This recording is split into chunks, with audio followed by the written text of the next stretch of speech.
आज हम लोग एसएससी कांस्टेबल भर्ती परीक्षा में पीछे पूछे गए प्रश्न को सॉल्व करेंगे।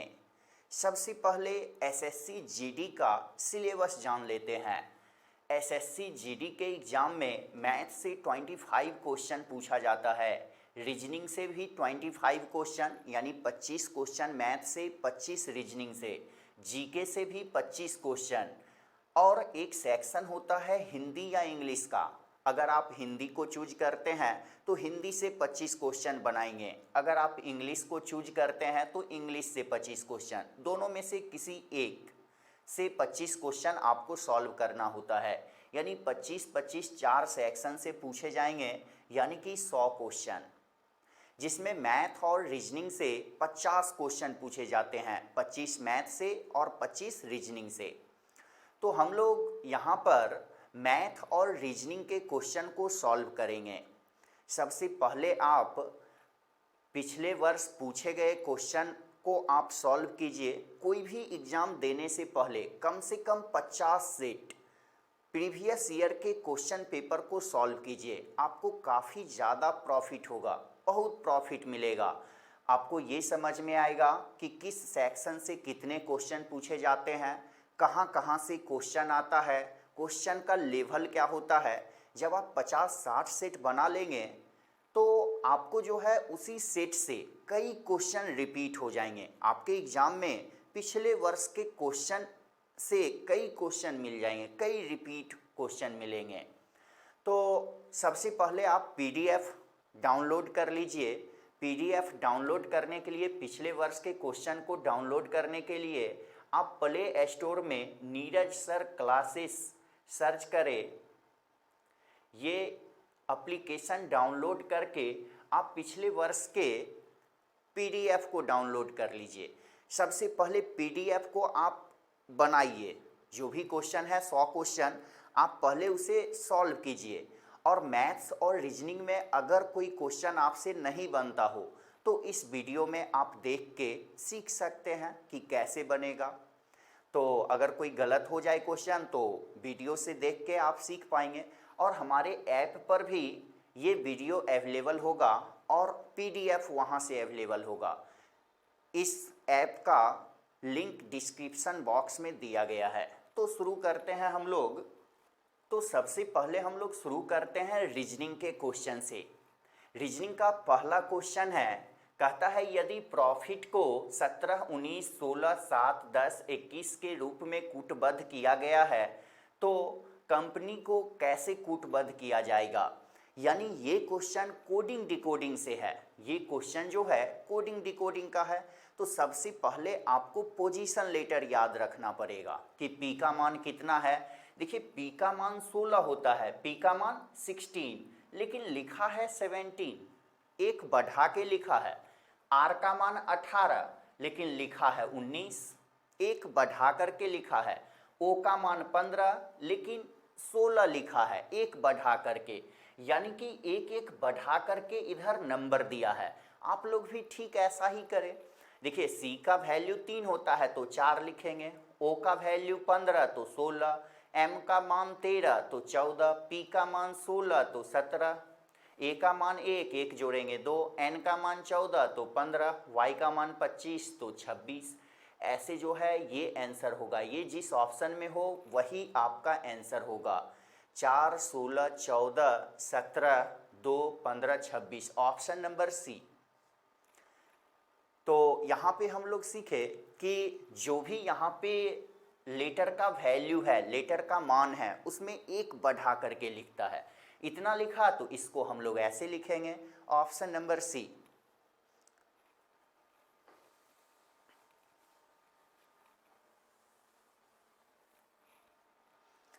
अगर आपको नोट करना है तो वीडियो को रोक करके नोट कर सकते हैं।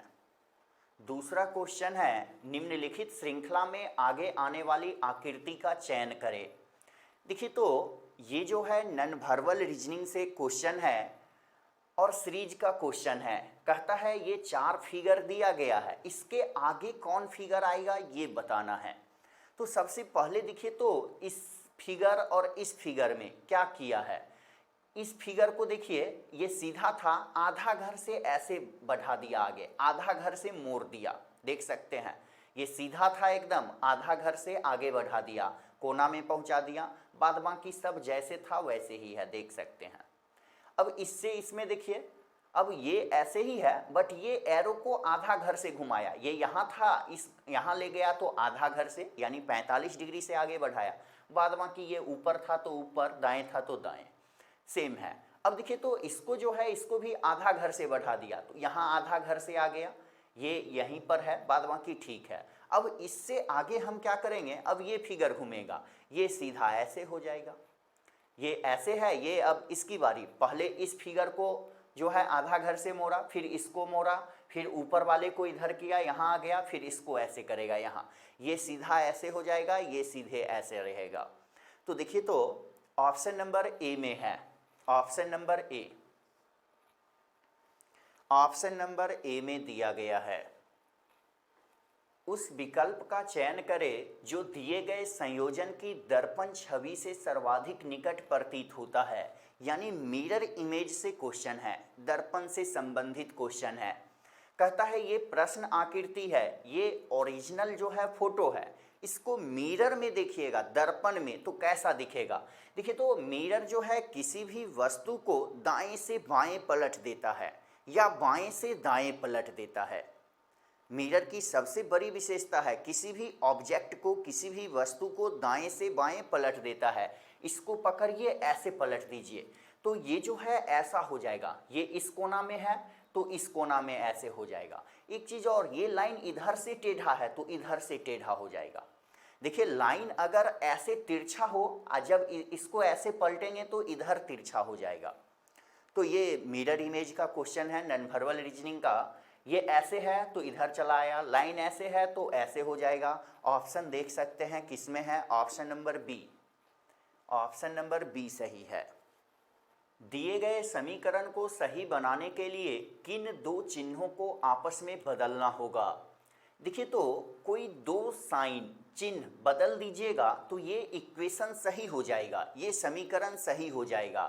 तो बाई ऑप्शन देखते हैं, कहता है प्लस और ये भाग का चिन्ह है, कहता है भाग के जगह प्लस का चिन्ह दे दीजिए और प्लस के जगह भाग का, ये इक्वेशन एकदम सही हो जाएगा। अभी इक्वेशन, इस इक्वेशन को सॉल्व कीजिएगा तो गलत है, लेकिन चिन्ह बदल देते हैं, यहाँ प्लस दे देते हैं। देखिए भाग का चिन्ह है, प्लस दे दिए, और ये जो है यहाँ पर प्लस के जगह भाग, जहाँ भाग है वहाँ प्लस का चिन्ह, और प्लस के चिन्ह के जगह भाग। अब इसको जरा सॉल्व करके देखते हैं।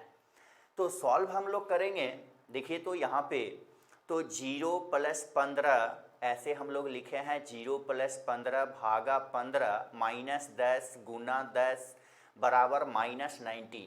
क्या ये सही है? पहले भाग का काम करेंगे, बॉडमास का रूल कहता है।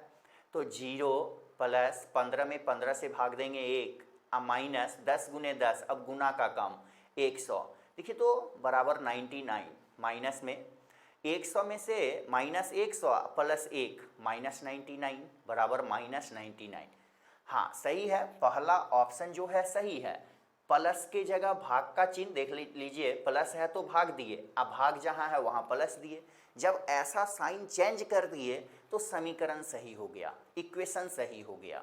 ऑप्शन नंबर ए, निम्नलिखित में से असंगत युग्म को पहचाने, जो अलग है उसे पहचानना है। क्लासिफिकेशन से क्वेश्चन है। ताजमहल आगरा, देखिए तो ताजमहल और आगरा का क्या संबंध है? ताजमहल आगरा में है, ताजमहल एक जगह है वो आगरा में है। इंडिया गेट नई दिल्ली में है, ये भी सही है। इंडिया गेट कहाँ है? तो नई दिल्ली। विक्टोरिया स्मारक कहाँ है? तो कोलकाता में है।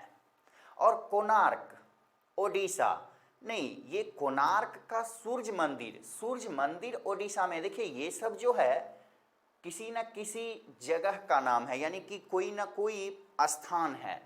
ताजमहल, इंडिया गेट स्मारक है, ये भी स्मारक है। विक्टोरिया स्मारक है, कोणार्क स्मारक नहीं है। कोणार्क एक पूरी डिस्ट्रिक्ट का मीडियम टाउन है, यानी कि ये उड़ीसा में पड़ता है। ओडिशा में पूरी डिस्ट्रिक्ट है, पूरी जिला है, उसका एक मीडियम टाउन है, शहर है ये।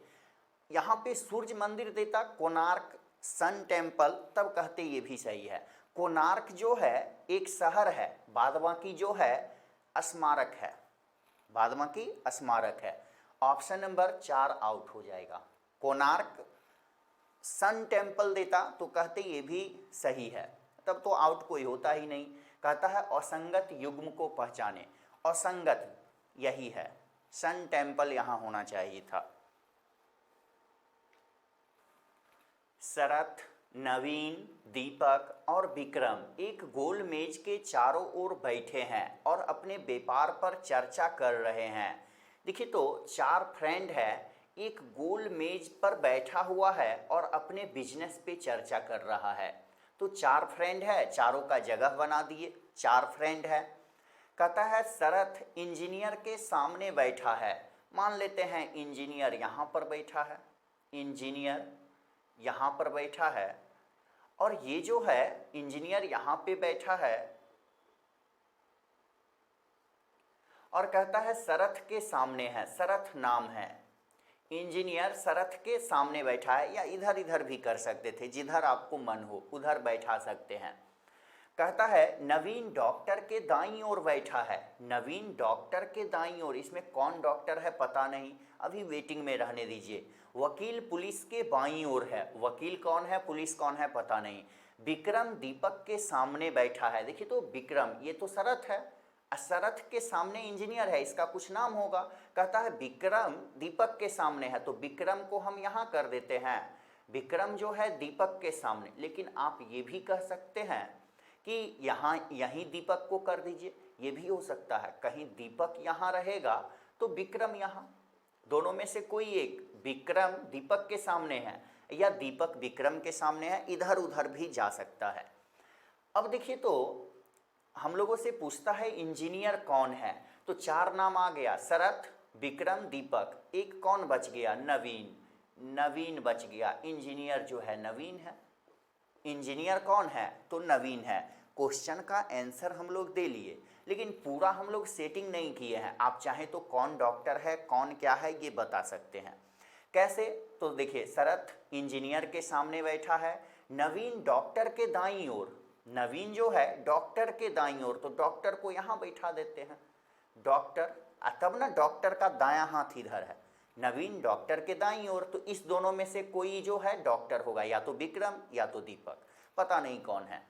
और देखिए कहता है वकील पुलिस के बाईं ओर है, वकील जो है पुलिस के बाईं ओर, तो पुलिस को यहाँ कर देते हैं, ये पुलिस, तब ना पुलिस का बायां जो है वकील हो जाएगा, वकील है, पुलिस के बाईं ओर वकील, दीपक या विक्रम, इस दोनों में से कोई एक वकील होगा। वैसे आंसर हम लोग दे लिए, ऑप्शन नंबर 4। तो ये सिटिंग अरेंजमेंट से क्वेश्चन है। उस विकल्प का चयन करें जो तीसरे पद से उसी तरह से संबंधित है जिस प्रकार दूसरा पद पहले से संबंधित है। देखिए तो इसका जो संबंध इससे है वही संबंध इसका इससे होना चाहिए, ये पूछ रहा है। देखिए 10 नीचे में 13 लिखा है, यहाँ 269, क्या रिलेशन है, तो देखिए 10 का स्क्वायर 100 और 13 का स्क्वायर 169, ये 100 रहा, ये 169, दोनों जोड़ दीजिए 269। 12 का स्क्वायर 144 और 16 का स्क्वायर 256, 144 और प्लस 256 400।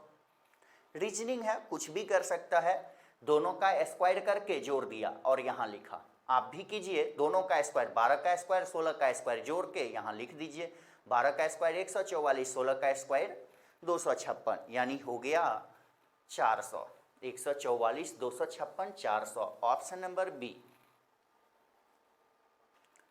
यदि ऑफिस को PHIMHK के रूप में कूटबद्ध किया जाता है तो कॉलेज को डैश के रूप में कूटबद्ध किया जाएगा।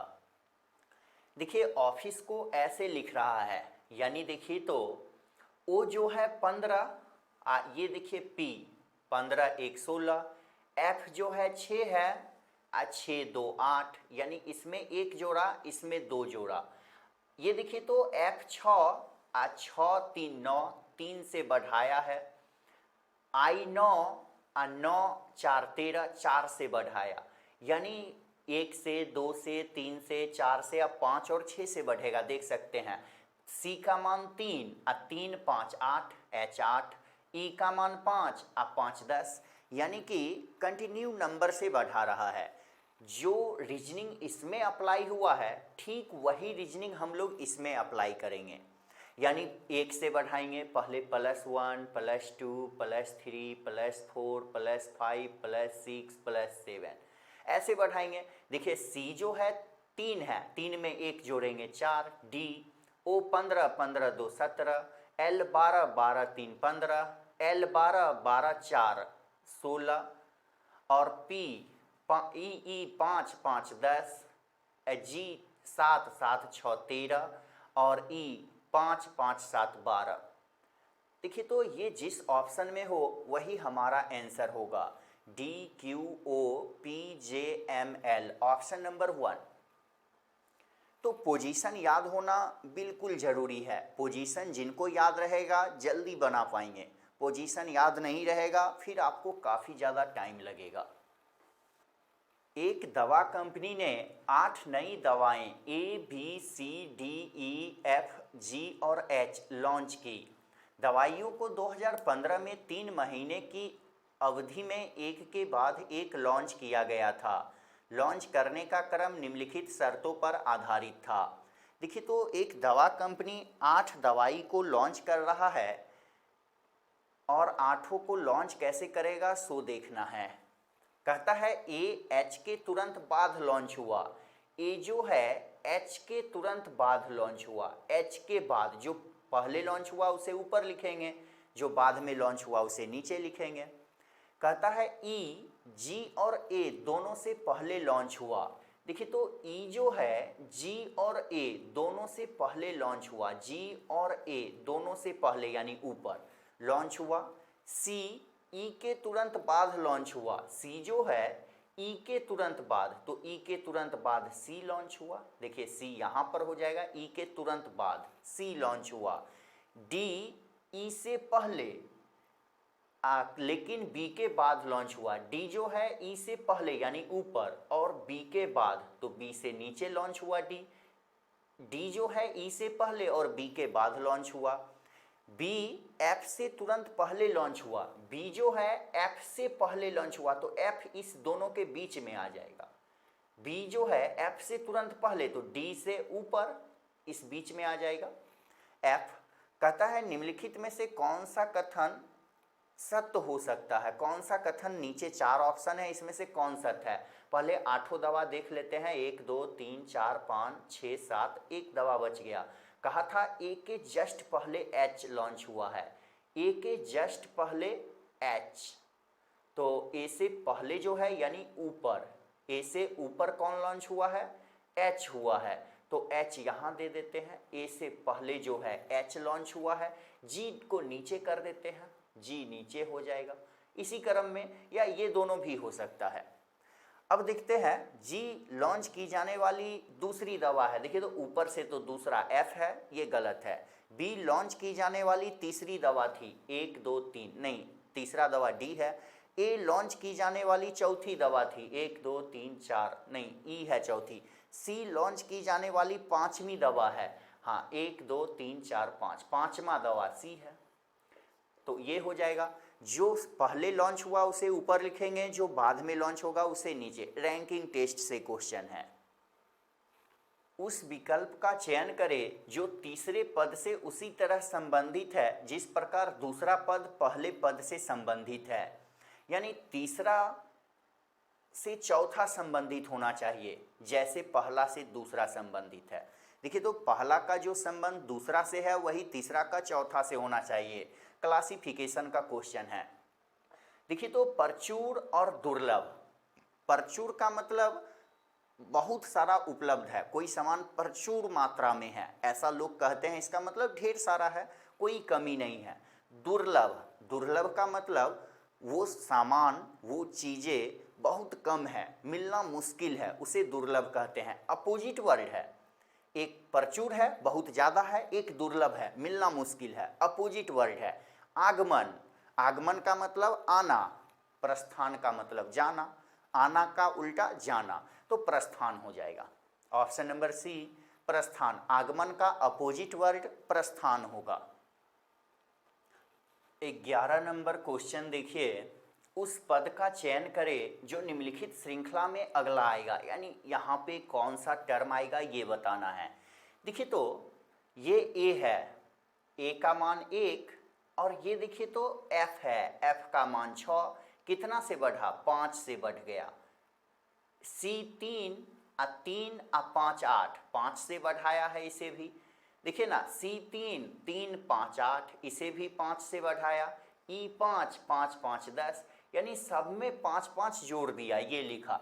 हम लोग भी करते हैं, सब में 5 5 जोड़ के लिख देते हैं कि 11 11 और 5, देखिए तो 11 5 16, 16 यानी पी होता है, तो ये ऑप्शन गया, क्यू है। ये चलेगा, ये भी गया क्योंकि क्यू है, ये दोनों में से कोई एक होगा, पी 16। एम 13, 13 5 18, 18 आर होता है, यहाँ तो क्यू लिखा है, इसलिए ऑप्शन नंबर डी सही है। आर 18, 3 ठो कैंसिल हो गया, तो चौथा ऑप्शन सही, पूरा चेक भी नहीं करना है। क्या किए देखिए, ए 1 में 5 जोड़ेंगे 6, एफ 6, सी 3 3 5 8, सी 3 3 5 8, ई 5 5 10, इसी तरह सब में 5 5 जोड़ के यहाँ लिखिए option number D, option number D सही है। निम्नलिखित पैटर्न को पूरा करने के लिए सही विकल्प का चयन करें। ये पैटर्न कम्प्लेक्शन चैप्टर से क्वेश्चन है, नॉन वर्बल रीजनिंग का। पैटर्न पूरा करना है। देखिए इसमें क्या होता है, एक कंप्लीट फोटो होता है, उसमें से एक भाग को काट दिया, कौन सा कैसा भाग कट गया, यहाँ पे कौन सा ऑप्शन जोड़ देंगे कि सही हो जाए क्वेश्चन, एक कंप्लीट फिगर बन जाए। Pattern complexion, pattern complexion complete figure को करता है। देखिए तो कुछ नहीं है, एक वर्ग ऐसे बन जाना चाहिए, ऐसे देखिए ना, इधर से भी लाइन, इधर से भी, इधर से भी, एक लाइन ऐसे खींचेंगे, एक जीरो इसमें है, इसमें तो यहाँ भी एक जीरो रहेगा, यानी कैसा फोटो, ऐसे लाइन रहेगा एक जीरो, देखिए तो ऐसे लाइन एक जीरो, ऑप्शन नंबर बी। इसमें देखिए ऐसे लाइन है, इधर से तो इधर नहीं खींचेंगे, ऐसे खींचेंगे, ऐसे एक जीरो, यानी कि ओ कहिए, जीरो कहिए, सर्कल कहिए, option number B pattern completion. निम्नलिखित में से असंगत को पहचाने। देखिए क्लासिफिकेशन का क्वेश्चन है, जो ऑड है उसे आउट कीजिए। तकिया, रजाई, बिस्तर, भेड़, भेड़ एक जानवर है, बाद बाकी ये जो है सामान है, बेड का सामान है, जहां आप सोते हैं उस सब में यूज होता है। तकिया, बिस्तर, रजाई, भेड़ एक जानवर है, ये अलग है, इसे आउट करना है, ऑप्शन नंबर डी।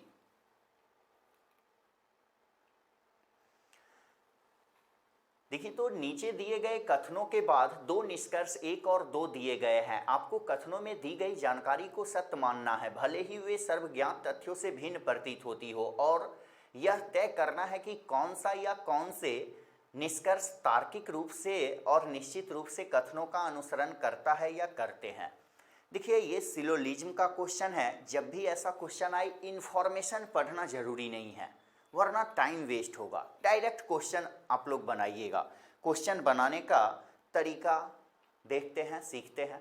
कथन कहता है यहाँ पे कि कुछ बंदर गधे हैं। देखिए दो तरह से बनता है, लॉजिकल रीजनिंग का पार्ट है सिलोजिज्म चैप्टर।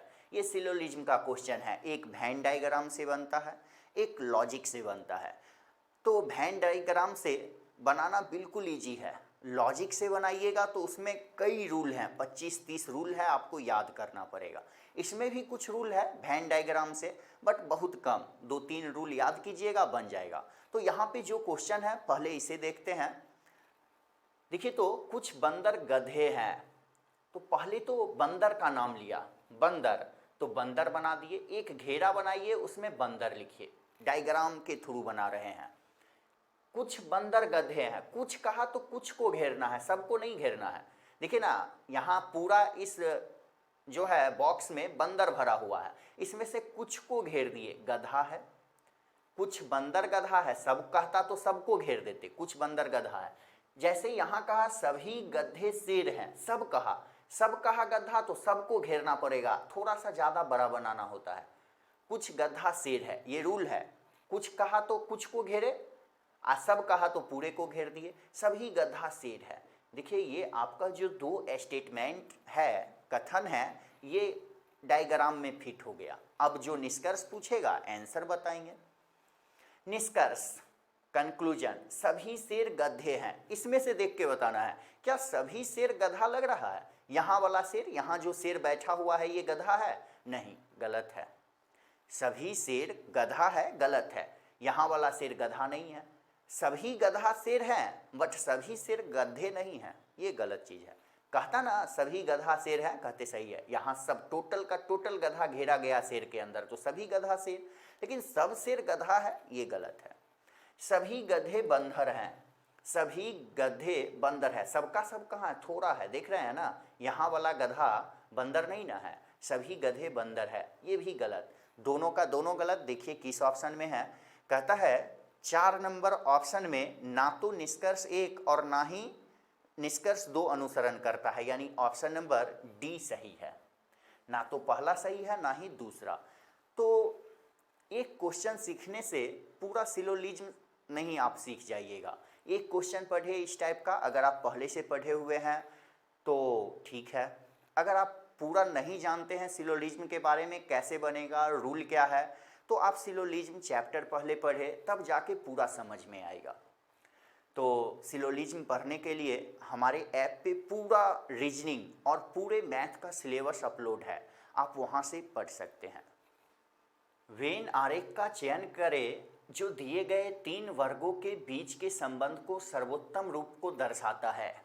देखिए तो ये वेन आरेख है, यानी वैन डायग्राम। रीजनिंग का एक चैप्टर होता है वैन डायग्राम, उसमें कुछ शब्द रहता है और नीचे कुछ ऑप्शन में इस तरह का डायग्राम बनाए रहता है। कहता है ये शब्द जो है किस डायग्राम को सही दर्शाता है, किस डायग्राम में फिट बैठता है।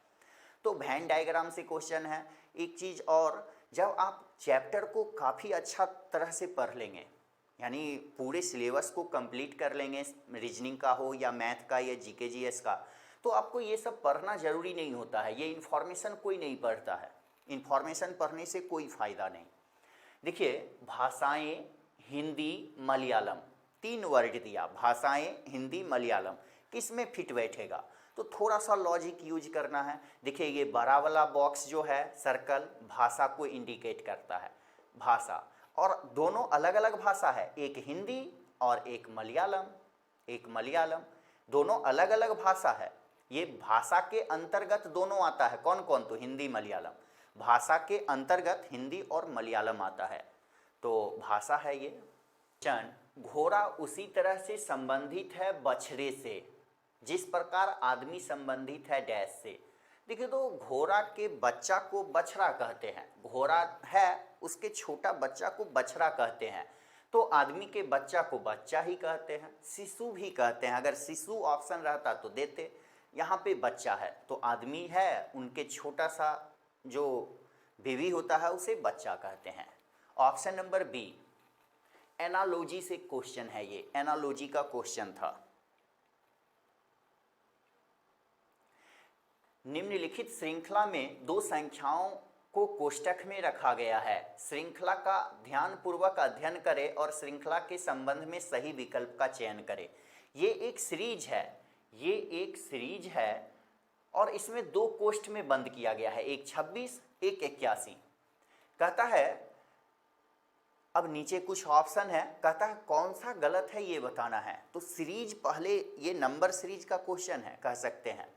अब सीरीज कैसे आगे बढ़ा है सो देखते हैं। ये 2 है, ये यहाँ 2 है, 2 और 3 5, कितना से बढ़ा? 3 से। 5 5 10, कितना से बढ़ा? 5 से। 10 7 17, 7 से बढ़ा, देख सकते हैं।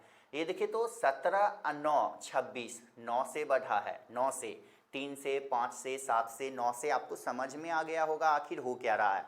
ऑड नंबर से आगे बढ़ रहा है, विषम संख्या से। विषम संख्या 26 और 11 37 होता है, 37 और 13 50 होता है, 50 और ये 65 है 15, 50 15 65, और 65 और 17 देखिए तो 82 होता है यहाँ पे। 65 17 82 ये गलत है। यही कह रहा था, दो जो कोष्ठ में बंद है इसमें कौन गलत है वो आपको बताना है। और कहता है यहाँ पे आगे जाइए, अगर हम करेंगे 82, ये 17 से बढ़ा था तो अब 19 से बढ़ेगा। 82 19 101। देखिए क्या हुआ, पहले 3 से बढ़ा, फिर 5 से, फिर 7 से, 9 से, 11 13 15 17 19, ऑड नंबर विषम संख्या से बढ़ रहा है। और दूसरा कोष्ठ वाला गलत है। देखिए तो बाएं से पहली कोष्ठ वाली संख्या सही है और दूसरी कोष्ठ गलत है। बिल्कुल सही है, आपका बायां हाथ इधर है, देख सकते हैं। बायां हाथ आप खड़ा कीजिए अपना, इधर है, इधर से बायां पहला वाला सही है, 26 गलत नहीं है, एकदम सही है। दूसरा कोष्ठ वाला गलत है, तो ऑप्शन नंबर बी सही है। पहला ऑप्शन में देखिए दोनों कोष्ठ वाली संख्याएं गलत है, नहीं, ये पहला कोष्ठ वाला सही है, दूसरा वाला गलत है, तो ऑप्शन नंबर बी। निम्नलिखित में से असंगत को पहचाने, जो गलत है उसे पहचानना है। असंगत यानी कि जो अलग है, गलत नहीं अलग है। U I E Z, देखिए तो ये U I और E वॉवेल है, Z कॉन्सोनेंट है, आउट हो जाएगा Z। इंग्लिश अल्फ़ाबेट में 26 लेटर होते हैं जिसमें 5 वॉवेल और बाद बाकी कॉन्सोनेंट, तो 3 ठो वॉवेल है, एक कॉन्सोनेंट है, ये असंगत है, अलग है, इसलिए इसे आउट कर दिए, ऑप्शन नंबर डी। निम्नलिखित में से असंगत की पहचान करें, वही क्वेश्चन है। देखिए तो 225 15 का स्क्वायर, 256 16 का स्क्वायर, ये जो है 196 14 का स्क्वायर, ये किसी संख्या का स्क्वायर नहीं है, इसलिए ये आउट हो जाएगा। 167 किसी संख्या का स्क्वायर नहीं है, इसलिए आउट हो गया, ऑप्शन नंबर ए। निम्नलिखित श्रृंखला में अगली आने वाली दशमलव संख्या को पहचाने, यानी कि कुछ संख्या लिखा है, यहाँ कौन आएगा ये बताना है। देखिए तो ये जो 20 है यहाँ पे लिखा है, यहाँ पे 19.9, क्या किया है, 20 में से घटाया है 0.1। देखिए 10 में से 1 जाएगा 9, ये एक हासिल इधर चला तो ये 19.9। अब 19.9 में से 0.01 घटाया, देखिए 0.01 घटाना है ऐसे। अब देखिए यहाँ कुछ नहीं है तो 0 दे सकते हैं, 0 में से 1 जाएगा 9, ये बन गया 8 19। अब इसमें से क्या करना है, 0.001 घटाना है, तो देखिए 10 में से यहाँ कुछ नहीं है तो 0, 0 में से 1 जाएगा 9, ये बना 8 8 और 19। फिर जो है इसमें से घटाना है 0.0001, यानी क्या घटा रहा है, एक बार 0.1, एक बार 0.01, एक बार 0.001, एक बार इतना, देख सकते हैं। अब जो है यहाँ पे ये घटाना है तो आ जाएगा 9, ये 8 8 8 19। फिर जो है एक बार घटाइए, ये देखिए यहाँ लिखा हुआ है, एक बार और घटाइएगा 0.00001, देख सकते हैं 10 में से 9 जाएगा, 10 में से 1 जाएगा 9, 8 8 8 8 और ये 19, यानी 4 गो 8 होगा, 1 9, 4 ठो 8 1 9, ऑप्शन नंबर बी। ऐसे भी देख सकते हैं, यहाँ पे 20 में से 0.1 घटाया इतना, फिर 0.01 घटाएगा, 1 ठो 8 आया, फिर 2 ठो 8 आया, फिर 3 ठो, अब 4 ठो 8 आएगा, 1 2 3 4। तो ऐसे भी घटा सकते हैं, ये आपके कैलकुलेशन पे डिपेंड करेगा। क्या घटा रहा है, एक बार 0.1, एक बार 2 अंक पहले लगाया दशमलव, अब 3 अंक पहले लगाया दशमलव, 1 के पहले 4 अंक पहले दशमलव, 1 के पहले 5 अंक, और घटा लिया। इसी तरह से घटा के आंसर बता रहा है, ऑप्शन नंबर बी। उस संख्या को पहचाने जो निम्न श्रृंखला से संबंधित नहीं है। देखिए तो उस संख्या को पहचानिए जो इससे संबंधित नहीं है। क्या कर रहा है, सो देखिए तो 0 + 2 2 और 2 + 2 4, बीच बीच में 2 ठो छोड़ रहा है, पहला संख्या को लिया और चौथा संख्या 2 और 2 जोड़ा। अब देखिए तो 7 2 9, फिर 3 संख्या छोड़ा है, आप देख सकते हैं 2 2 जोड़ा है, यहाँ भी देखिए 7 2 9, बीच में 2 संख्या छोड़ा, 9 2 11, ये भी सही है, 2 2। अब देखिए 26 2 28, यहाँ से अगर हम इसको करेंगे तो 26 2 28, यहाँ तो 28 होना चाहिए था, 28। अब देखिए ना 28 2 30, यहाँ सही अगर 28 रहता तो 30 सही है, 2-2, यानी 2-2 से बढ़ा रहा है, बीच में 2-2 संख्या छोड़ के, 2 संख्या छोड़ दिया, 2 बढ़ाया, फिर 2 बढ़ाया, फिर यहाँ से शुरू किया सेकेंड नंबर से, 2 संख्या बीच में छोड़ेगा, 7 2 9, 9 2 11, फिर यहाँ से शुरू किया, तीसरा से 2 छोड़ेगा, 26 2 28, 2 छोड़ दिया 28, यहाँ 28 होना चाहिए, 27 गलत है, ऑप्शन नंबर 1। ऑप्शन नंबर 1, एक पैटर्न के साथ एक चौकोर पारदर्शी शीट दी गई है, 4 विकल्पों में से उस विकल्प का चयन करें जो जब पारदर्शी शीट को बिंदुदार रेखा पर मोड़े जाने पर दिखाई देने वाले पैटर्न को दर्शाता है। प्रश्न आकृति देखिए, तो ये जैसे पारदर्शी पेपर है, इस पार भी दिखता है, उस पार भी पारदर्शी, यानी दिख रहा है दोनों साइड। अब ऐसे एक फोटो बनाया और ये एक बिंदुदार लाइन है, बिंदु बिंदु से, इसको यहाँ से पकड़िए, ऐसे पलट दीजिए, इसको ऐसे पकड़ के एक के ऊपर चढ़ा दीजिए, जैसे एक पेपर को ऐसे पलट के सटा देते हैं, दो भाग में मोड़ देते हैं, उसी तरह इसको पकड़ के ऐसे कर दीजिए, कैसा दिखेगा मोड़ने के बाद? तो ये आधा पेपर इस पे चढ़ जाएगा। तो ये जब लाइन ऐसे है ना, ये लाइन इस कोना से है, चढ़ेगा तो इस कोना से हो जाएगा।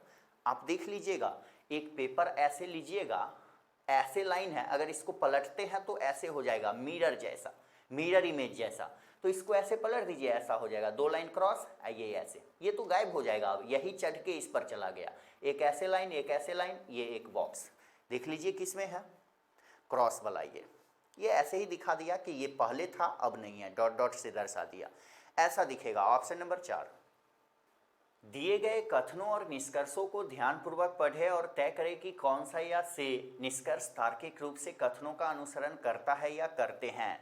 देखिए, तो फिर से सिलोजिज्म का क्वेश्चन है, कहता है सभी लड़कियां छात्राएं हैं, सभी कहा तो पहले तो लड़की बनाइए और इसे घेर दीजिए, कहा सभी लड़कियां, सब कहा तो टोटल को घेरेंगे ऐसे, सभी लड़कियां छात्राएं हैं तो छात्राएं हो गई, सभी छात्राएं बहनें हैं, सब छात्रा फिर से बोला तो फिर से सबको घेर देंगे ऐसे, सभी छात्राएं बहनें हैं तो बहनें हो गई।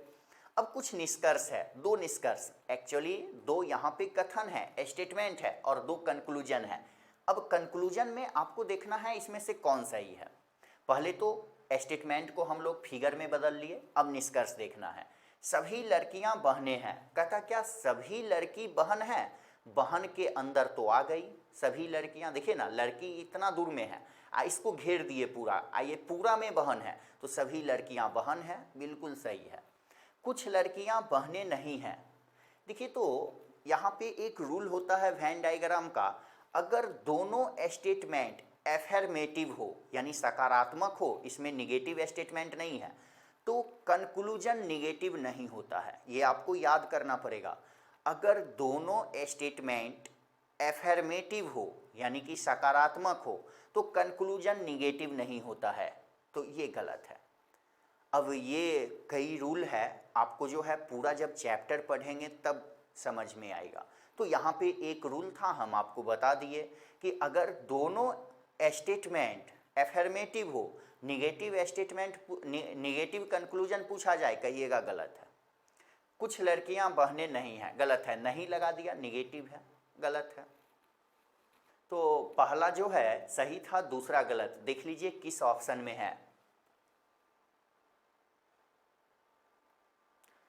केवल एक अनुसरण करता है, ऑप्शन नंबर ए, केवल पहला सही है, अनुसरण करता है का मतलब सही है, केवल पहला सही है। 24 नंबर देखिए, 5 मित्र एक पंक्ति में बैठे हैं, सत्या प्रभा के बगल में बैठी है लेकिन दिव्या के बगल में नहीं। देखिए 5 मित्र एक पंक्ति में बैठे हैं, पांचों मित्र का फोटो बना देते हैं, 1 2 3 4 5, एक पंक्ति में। कहता है सत्या प्रभा के बगल में बैठी है लेकिन दिव्या के बगल में नहीं। देखिए 5 मित्र हैं, एक पंक्ति में बैठे हुए हैं, लेकिन फेस क्लियर नहीं है कि किधर देख रहा है। जब फेस क्लियर ना हो, face is not clear but there is a matter of left right, यानी कि दाएं बाएं का चक्कर हो लेकिन फेस क्लियर नहीं हो, तो आमने सामने बैठते हैं, फेस टू फेस, अपोजिट। ये सब सिटिंग अरेंजमेंट चैप्टर में थ्योरी है, इसे पढ़ने के बाद आप समझिएगा, यहाँ भी हम आपको समझाने की कोशिश करते हैं। एक लाइन में कई लोग बैठे हो लेकिन फेस क्लियर नहीं है, लेकिन दाएं बाएं का चक्कर है, किधर मुंह करके बैठा है नहीं पता है, उत्तर में कि दक्षिण में, पूरब में कि पश्चिम में पता नहीं, लेकिन दाएं बाएं का चक्कर है। तो face to face, face to face में क्या होता है, मेरा ये दायां हाथ है, आप हाथ खड़ा कीजिए ना, आपका बायां होगा। जैसे दो आदमी बात कर रहे हैं, जिधर मेरा दायां है उधर आपका बायां होगा। तो फेस टू फेस हो तो नीचे घुमा देते हैं, फेस टू फेस करना पड़ेगा। तो मेरा इधर दायां है तो इन लोगों का इधर बायां होगा, बायां हाथ, और इन लोगों का इधर दायां होगा। ये सब थ्योरी में पढ़ना है। यानी फेस टू फेस रहे, फेस टू फेस, तो जिधर मेरा दायां उधर आपका बायां। देखिए हम आपको देख रहे हैं और आप हमें देख रहे हैं, तो मेरा ये दायां हाथ है, दायां हाथ हम खड़ा किए हुए हैं, आपका इधर वाला बायां होगा, आप देख सकते हैं। तो आइए देखते हैं अब क्या कहता है, ये बात आपको समझना पड़ेगा। सत्या प्रभा के बगल में बैठी है लेकिन दिव्या के बगल में नहीं। सत्या जो है प्रभा के बगल में है, सत्या प्रभा के बगल में है, तो प्रभा तो इधर भी हो सकती है, इधर भी हो सकती है, पता नहीं। सत्या प्रभा के बगल में है लेकिन दिव्या के बगल में नहीं है। दिव्या सत्या के साइड में ना रहेगी, दिव्या नहीं रहेगी, सत्या के बगल में दिव्या नहीं रहेगी, दिव्या के दाएं बाएं सत्या नहीं रहेगी। कहता है कीर्ति रोजा के बगल में बैठी है। कीर्ति जो है रोजा के बगल में बैठी है, जो बाएं छोर पर बैठी है। कौन बाएं छोर पर? कीर्ति की रोजा। कहता है कीर्ति तो रोजा के बगल में है, जो बाएं छोर पर है। कौन बाएं छोर पर इसमें से? कीर्ति की रोजा। अगर जो या जो की लगा दे ना तो सेकंड व्यक्ति जिसका नाम बाद में लिया जाता है उसके बारे में कहा जाता है। यहाँ पे कंफ्यूजन रहता है कई स्टूडेंट को कि आखिर कीर्ति को बैठाएं बाएं छोर पर कि रोजा को। यहाँ पर बट लगाए, बट का मतलब लेकिन, किंतु, परंतु, तो पहला आदमी के लिए आता है। दो व्यक्ति में तुलना हो, जिसका नाम पहले लिया जाता है उसे पहला व्यक्ति, जिसका नाम बाद में लिया जाता है उसे दूसरा व्यक्ति, और पहला व्यक्ति के लिए बट का प्रयोग होता है। यहाँ पर लेकिन, किंतु, परंतु रहता तो कीर्ति के लिए आता, और जो या जो की रहेगा तो रोजा के लिए, यानी सेकेंड पर्सन के लिए। ये थ्योरी है, अगर आप चाहें तो लिख सकते हैं। यहाँ पे जो या जो की आया यानी हु जो है सेकेंड पर्सन के लिए यूज होता है। रोजा, रोजा बायां छोर पर है, सबसे पहले रोजा को यहाँ बैठाते हैं। देखिए ना, बायां छोर रोजा है, यहाँ रोजा है, और कहता है रोजा कीर्ति के बगल में है, तो कीर्ति यहाँ देख सकते हैं, कीर्ति यहाँ। अब कहा था सत्या प्रभा के बगल में है लेकिन दिव्या के बगल में नहीं। एक लाइन और कह रहा, दिव्या कीर्ति के बगल में नहीं बैठी है, दिव्या कीर्ति के बगल में नहीं। यहाँ पर दिव्या नहीं होगी, देख लीजिए, कहता है दिव्या कीर्ति के बगल में नहीं है, कीर्ति के बगल में दिव्या नहीं रहेगी। और एक लाइन ये वेटिंग था, वेटिंग को उठा के यहाँ बैठाते हैं।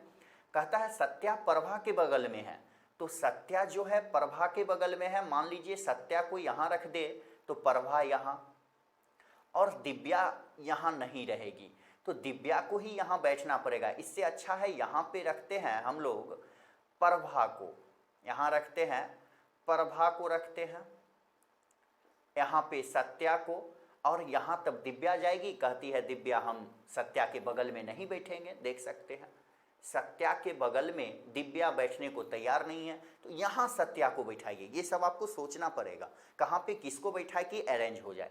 तो यहाँ पे हम सत्या को देखिए तो बैठा के देखते हैं। सत्या यहाँ बैठ गई, सत्या के बगल में प्रभा है, ठीक है प्रभा है, और दिव्या को यहाँ बैठा देते हैं, दिव्या। देखिए दिव्या कह रही थी हम कीर्ति के बगल में नहीं बैठेंगे, तो कीर्ति के बगल में नहीं है, दिव्या यहाँ है। यही कह रही थी प्रभा की हम सत्या के बगल में बैठेंगे, तो सत्या के बगल में प्रभा। यहाँ दिव्या बोल रही थी सत्या के बगल में नहीं रहेंगे, तो सत्या के बगल में दिव्या नहीं है।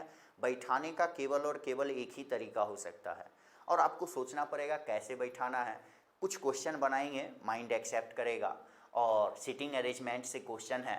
अब क्या पूछ रहा है, बीच में कौन बैठी है, तो बीच में देख लीजिए 5 लोग हैं, 1 2 3 4 5, 5 है, 5 के बीच में सत्या है, 2 दाएं तरफ 2 बाएं तरफ, तो बीच में सत्या। आंसर सत्या, ऑप्शन नंबर सी। उस विकल्प का चयन करें जिसमें दी गई आकृति अंतर्निहित है। देखिए तो ये प्रश्न आकृति है, ये फोटो जो है किस फिगर में मिल जाएगा, खोजना है। ये फोटो, ये जो फोटो आप देख रहे हैं किस फोटो में ये चारों ऑप्शन में से मिलेगा। ये क्वेश्चन जो है एम्बेडेड फिगर से है, जिसे हिडन फिगर भी कहते हैं। ये ओरिजिनल फिगर किस में छिपा हुआ है, ये खोजना है। नॉन वर्बल रीजनिंग का क्वेश्चन है। देखिए ऐसे है फिगर, ये खोजना है। देखिए तो इसमें नहीं है, इसमें नहीं, इसमें मिल जाएगा। देखिए ऐसे, यहाँ ऐसे, ऐसे, ऐसे आया, सीधा लाइन नीचे ऐसे यहाँ तक, फिर ऊपर, फिर यहाँ आधा तक, देख सकते हैं। यहाँ से ऐसे खींचे, ऐसे ऐसे, यानी कि ये इसमें है। ये जो ओरिजिनल फिगर है ऑप्शन नंबर सी में है। तो ये चैप्टर का नाम है एम्बेडेड फिगर या हिडन फिगर कहते हैं। यहाँ से शुरू किए ऐसे, ये फिगर ऑप्शन नंबर सी में छिपा हुआ है और किसी में नहीं मिलेगा। आप देख सकते हैं किसी में नहीं आपको मिलेगा। ये लाइन, टेढ़ा वाला लाइन इसमें तो है ही नहीं कहीं, इसमें भी नहीं है, थोड़ा सा तिरछा है लेकिन यहाँ से यहाँ तक नहीं है, इसमें भी नहीं है। देखिए तो यहाँ पे हम लोग केवल मैथ और रीजनिंग पढ़ेंगे और एसएससी जीडी में आपको जीके जीएस और हिंदी या इंग्लिश ये भी पूछे जाते हैं। ये सब आप लोग बुक से भी पढ़ सकते हैं, सिंपल है। बुक से हम आपको जीके जीएस नहीं बताएंगे, बट एक आध क्वेश्चन यहाँ पे अब दिख रहा है तो देख लेते हैं। लेकिन जीके जीएस आप खुद से तैयारी कर सकते हैं बुक से, जो क्वेश्चन इस पेज में आ जाता है देख लेते हैं। कहता है ऐतिहासिक फव्वारा गुलजार हौज निम्नलिखित में से किस भारतीय शहर में स्थित है। ये गुलजार हौज जो है हैदराबाद में स्थित है। हैदराबाद में चार मीनार के पास, चार मीनार जहाँ पे है ना वहीं पे ये गुलजार हौज भी है। आंसर हैदराबाद। अब ये सब पढ़ के जो है यहाँ पे कोई फ़ायदा नहीं, आप खुद से तैयारी कर सकते हैं। बुक लीजिए, पढ़िए, और आपको पीडीएफ में हम टोटल क्वेश्चन दे देंगे, यानी math, reasoning, GK GS, Hindi और इंग्लिश, और सारा का डिस्क्रिप्शन भी रहेगा। आंसर शीट भी उसी में रहेगा, डिस्क्रिप्शन भी।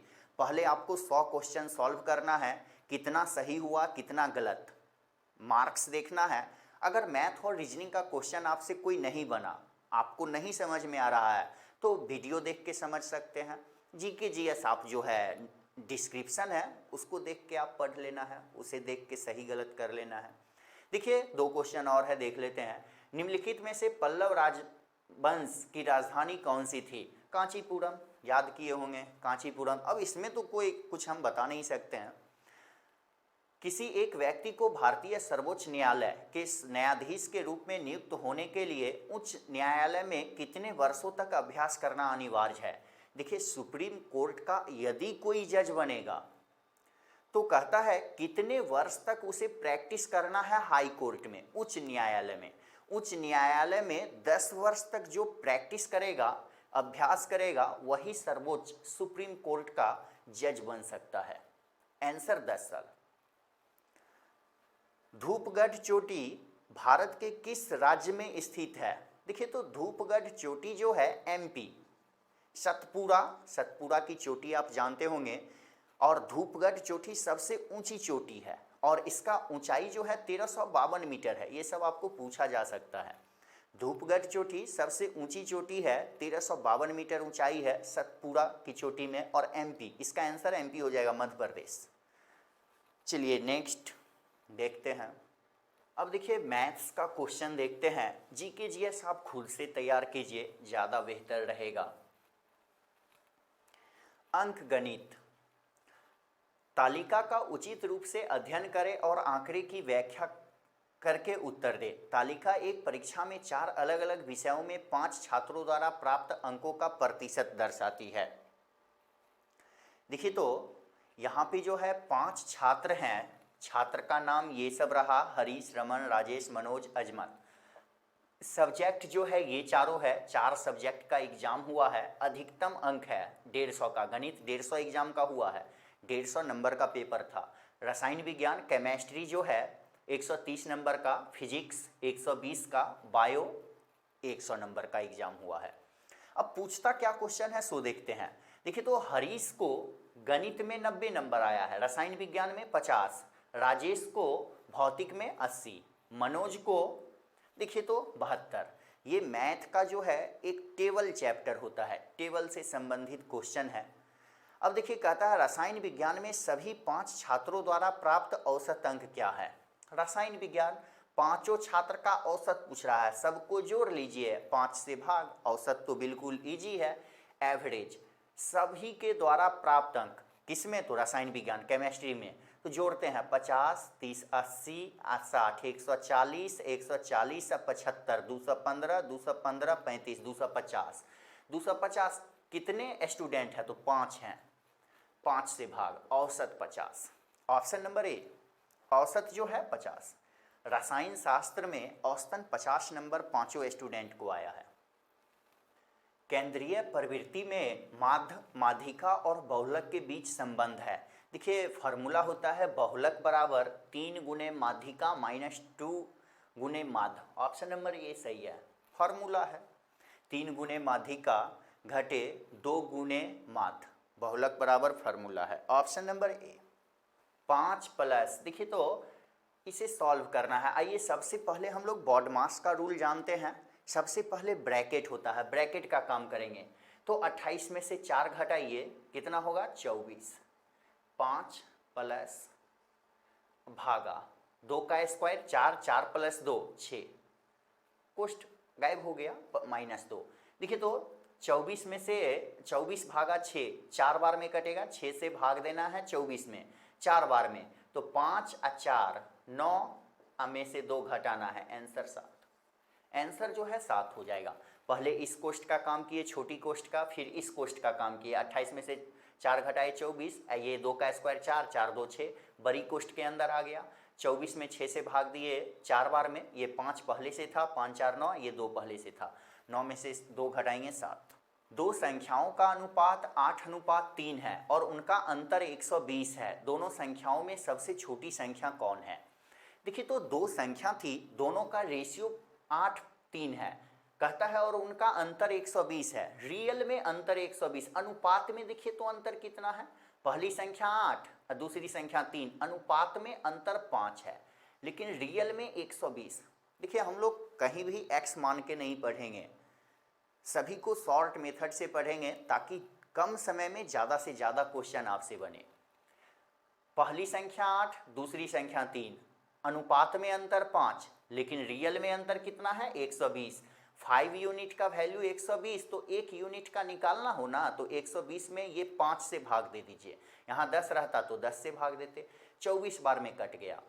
1 यूनिट का वैल्यू 24, 1 यूनिट का वैल्यू 24, तो 3 यूनिट का वैल्यू 72, 24 या 72, टेबल आपको याद है। छोटी संख्या ये है, बड़ी संख्या ये, 8 है तो बड़ा, 3 है तो छोटा। 1 का वैल्यू 24, तो 3 बार 24 का पहाड़ा पढ़ना है, टेबल पढ़ना है। 24 गुना 3 72, आंसर 72। ये सब क्वेश्चन आप देख के आंसर दे सकते हैं, लिखना जरूरी नहीं होता है। वार्षिक आधार पर चक्रवृद्धि 5% प्रति वर्ष की ब्याज दर पर 800 रुपया की राशि कितने वर्षों में 882 हो जाएगी। देखिए तो 800 रुपया मूलधन है, प्रिंसिपल है, रेट है 5%, कहता है कितने वर्ष में 882 रुपया हो जाएगा, यानी अमाउंट। टाइम क्या होना चाहिए, 800 रुपया कितने वर्ष में 882 हो जाएगा मिश्र धन, यानी अमाउंट। देखिए कै रुपया ब्याज दे रहे हैं, 800 रुपया तो आप लिए थे, 882 दे रहे हैं। 882 में 800 मूलधन है, 82 रुपया ब्याज, 82 रुपया ब्याज दिए हैं। 82 रुपया ब्याज अपने मूलधन का कितना प्रतिशत है, जरा ये निकालते हैं। 2 जीरो से 2 जीरो कैंसिल, 8 से भाग देंगे, 10.25%। देखिए तो 82 रुपया ब्याज दिए किस पर, तो 800 पर, कै परसेंट, तो 10.25। एक साल में 5, तो कितना साल में 10.25, तो 2 साल में। कहिएगा एक साल में 5, तो 2 साल में 10 होता है। साधारण ब्याज 10 होता है, साधारण से थोड़ा ज़्यादा चक्रवृद्धि ब्याज मिलता है, तो 10.25 मिलता है। ये सीआई का क्वेश्चन है, सीआई में हम लोग पूरा थ्योरी पढ़ेंगे कैसे। सो देखिए रेट अगर 5% हो और टाइम 2 साल हो, तो कितना परसेंट ब्याज मिलेगा ये तुरंत जान सकते हैं। 1 साल में 5, 2 साल में 10। रेट के स्क्वायर के बराबर थोड़ा ज़्यादा ब्याज मिलता है। चक्रवृद्धि ब्याज साधारण से थोड़ा ज़्यादा, कितना ज़्यादा? तो रेट के स्क्वायर के बराबर। 5 का स्क्वायर 25, 10.25%। अब 10.25% है ब्याज, 1 साल में 5, तो क्या साल में? तो 2 साल में। आंसर 2 साल। अच्छा ये बताइए, रेट है 4%, 4%, टाइम है 2 साल। 2 साल में क्या परसेंट ब्याज मिलेगा? 1 साल में 4%, तो 2 साल में 8, 4 दूनी 8, लेकिन थोड़ा ज़्यादा और मिलेगा क्योंकि चक्रवृद्धि ब्याज है, ब्याज का भी ब्याज मिलता है। तो 2 साल का निकालना हो ना, तो रेट के स्क्वायर, 4 का स्क्वायर 16, 8.16%। 2 साल में 8.16 मिलेगा। देखिए तो रेट है 8%, टाइम है 2 साल। 2 साल में कितना ब्याज मिलेगा? 1 साल में 8, तो 2 साल में 16, 8 का स्क्वायर 64, 16.64%। ये CI है, ब्याज मिला 16.64, कितना साल में? तो 2 साल में। देखिए तो रेट है 10%, टाइम है 2 साल, कितना ब्याज दीजिएगा? 1 साल में 10, तो 2 साल में 20, 10 दूना 20, दशमलव 10 का स्क्वायर 100, 10 का स्क्वायर 100। हम बोले हैं 2 अंक पहले दशमलव देने के लिए, 100 में 2 अंक पहले दशमलव देंगे तो डबल जीरो, ये जो एक बच गया ये पीछे आके जुट जाएगा, यानी 21% हो जाएगा। 21% ब्याज लगेगा। देखिए 2 अंक पहले, ये 4 में 4 का स्क्वायर 16, 2 अंक पहले दशमलव, इसमें तो कुछ बचा नहीं था। 8 का स्क्वायर 64, तो 64, लेकिन 10 का जब हुआ ना तो 10 का स्क्वायर 100, 100 में 2 अंक लिखेंगे, एक पीछे जाके जोड़ेंगे। इसी तरह देखिए तो रेट अगर रहे 15%, टाइम 2 साल, तो चक्रवृद्धि ब्याज कितना होगा? तो 1 साल में 15, तो 2 साल में 30%। 15 का स्क्वायर 225, 225 में हम क्या करेंगे? ये 25 लिखेंगे और 2 पीछे जोड़ेंगे, यानी 32.25। तो बिल्कुल इजी है निकालना। चक्रवृद्धि ब्याज जब हम लोग पढ़ते हैं तो कहीं भी फार्मूला यूज नहीं करते हैं, बगैर फार्मूला के टोटल क्वेश्चन सॉल्व करेंगे। 54 - 2। पहले तो देखिए बॉडमास का रूल आपको जानना पड़ेगा। पहले जो है बिफोर ब्रैकेट, बॉडमास में सबसे पहले बी, तो ब्रैकेट का काम, और ब्रैकेट में भी यहाँ देखिए कई साइन है, तो सबसे पहले भाग का काम, ये काम होगा। आइए थोड़ा इधर हम लोग सॉल्व करते हैं। 54 - 2 इंटू 20 प्लस, देखिए तो 12/4 3 बार में कट जाएगा, तो 3 गुना 3 माइनस 2 गुना 2 प्लस 10। देख सकते हैं यहाँ पे ये रहा। अब देखिए 54 में से 2 घटाएंगे, नहीं, गलत तरीका है। पहले यहाँ गुना का चिन्ह है, गुना करेंगे।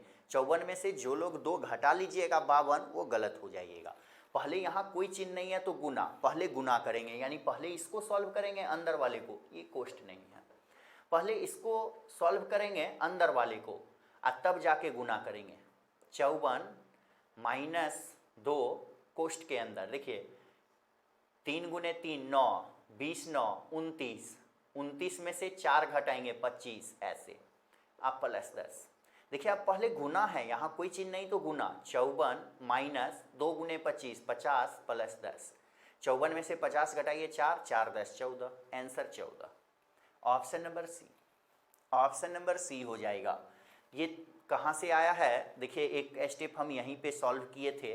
12 में 4 से भाग देंगे 3, 3 ये लिखे हैं। फिर गुना का काम, बॉडमास का रूल जानते हैं, पहले बिफोर ब्रैकेट, उससे भी पहले काम होता है बार लाइन का, लेकिन before bracket, O for of, D for divide यानी भाग का काम, D से, M फॉर मल्टीप्लिकेशन यानी गुना, A फॉर ऐड या एडिशन कर सकते हैं, जोड़, S फॉर सब्सट्रैक्शन, घटाओ। तो ऐसे वर्क करेगा। ऑप्शन नंबर सी। 2 मीटर भुजा वाले घन बॉक्स में 5 सेंटीमीटर भुजा वाले कितने घन रखे जा सकते हैं? देखिए तो आप कोई सामान खरीदते हैं तो एक बॉक्स में आता है, एक डब्बा में आता है, कार्टून में आता है, वो हो सकता है घन आकार का हो। घन किसे कहते हैं? जिसमें 6 सतह हो। जैसे कोई बॉक्स, मोबाइल खरीदते हैं एक डब्बा मिलता है बॉक्स, वो 6 सतह होता है, ऊपर नीचे दाएं बाएं आगे पीछे। तो यहाँ पे 6 हो गया। अब कहता है एक बड़ा बॉक्स है, उसमें छोटा छोटा लूडो का छक्का रखना है, डाइस रखना है।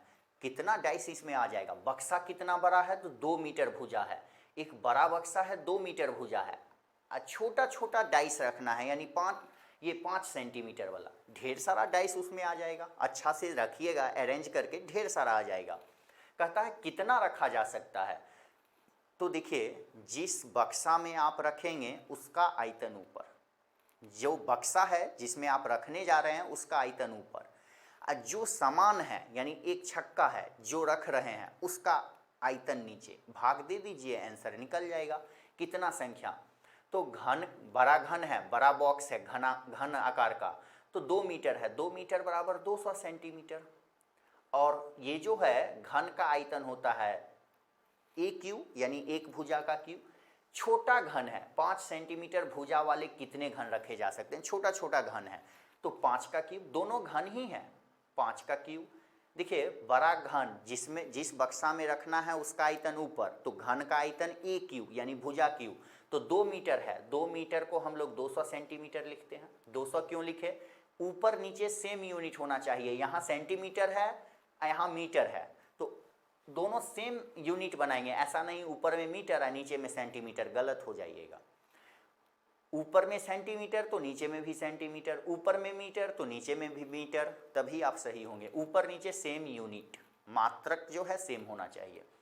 अब सॉल्व कर लीजिए, दोनों का पावर क्यूब है तो 200/5, आप पावर एक ही दे दीजिए। देखिए दोनों पर पावर 3 था, एक में बदल सकते हैं, कोष्ठ में बंद कर दिए। 200 का भी पावर 3 है ये, 5 का भी पावर 3 है। पहले काट लेते हैं, 40 बार में कटेगा। 40 का पावर 3, 40 गुने 40 गुने 40, 4 गुने 4 16, 16 गुना 4 64, 3 ठो 0, 64,000 छोटा छोटा घन रख सकते हैं। Option number D. देखिए एक बड़ा बक्सा है, उसमें छोटा छोटा कितना घन रखेंगे, तो 64,000। कैसे निकालना है, जिस वस्तु को रखना है उसके आयतन से भाग देते हैं, और जिसमें रखना है उसको ऊपर, जिसमें रखना है उसको ऊपर, और जिस वस्तु को रखेंगे उसे नीचे, दोनों के आयतन में भाग देंगे, संख्या निकल आ जाएगा। ये संख्या है, 64,000 छोटा छोटा रखा जाएगा। 2500 रुपया अंकित मूल्य वाली एक शर्ट 2200 रुपया में मिल रही है, कितने प्रतिशत की छूट प्रदान की गई। देखिए तो 2500 का टी शर्ट आपको 2200 में मिल जाता है। 2500 रुपया प्रिंट था, लिखा हुआ था दाम, दुकानदार 2200 में दे दिया। कैसौ रुपया छोड़ा, 300 रुपया। जितना छोड़ा उसे ऊपर, डिस्काउंट हमेशा मार्केट प्राइस पे मिलता है, मार्केट प्राइस को नीचे, 2500 को नीचे। कई लोग 2200 को लिख लेते हैं, गलत हो जाइएगा। जितना छूट किया उसको ऊपर, डिस्काउंट परसेंट पूछ रहा है, जितना छूट किया उसको ऊपर, किस पे, तो मार्केट प्राइस पे, एमपी पे। देखिए ना 2500 अंकित मूल्य है, आप प्रतिशत में चेंज करने के लिए 100 से गुना, 25 गुने 12 300 होता है, 12% छूट मिला। आंसर जो है 12%, ऑप्शन नंबर सी। यदि 6 व्यक्ति 24 दिन में 36 एकड़ फसल की कटाई करते हैं तो 12 व्यक्ति 18 दिनों में कितने एकड़ फसल की कटाई करेंगे। देखिए 6 व्यक्ति 24 दिन टाइम लगाता है तो 36 एकड़ में फसल काट देता है। कोई फसल काटना है तो कहता है 12 आदमी 18 दिन में कितना एकड़ काम करेगा, कितना एकड़ में फसल काटेगा।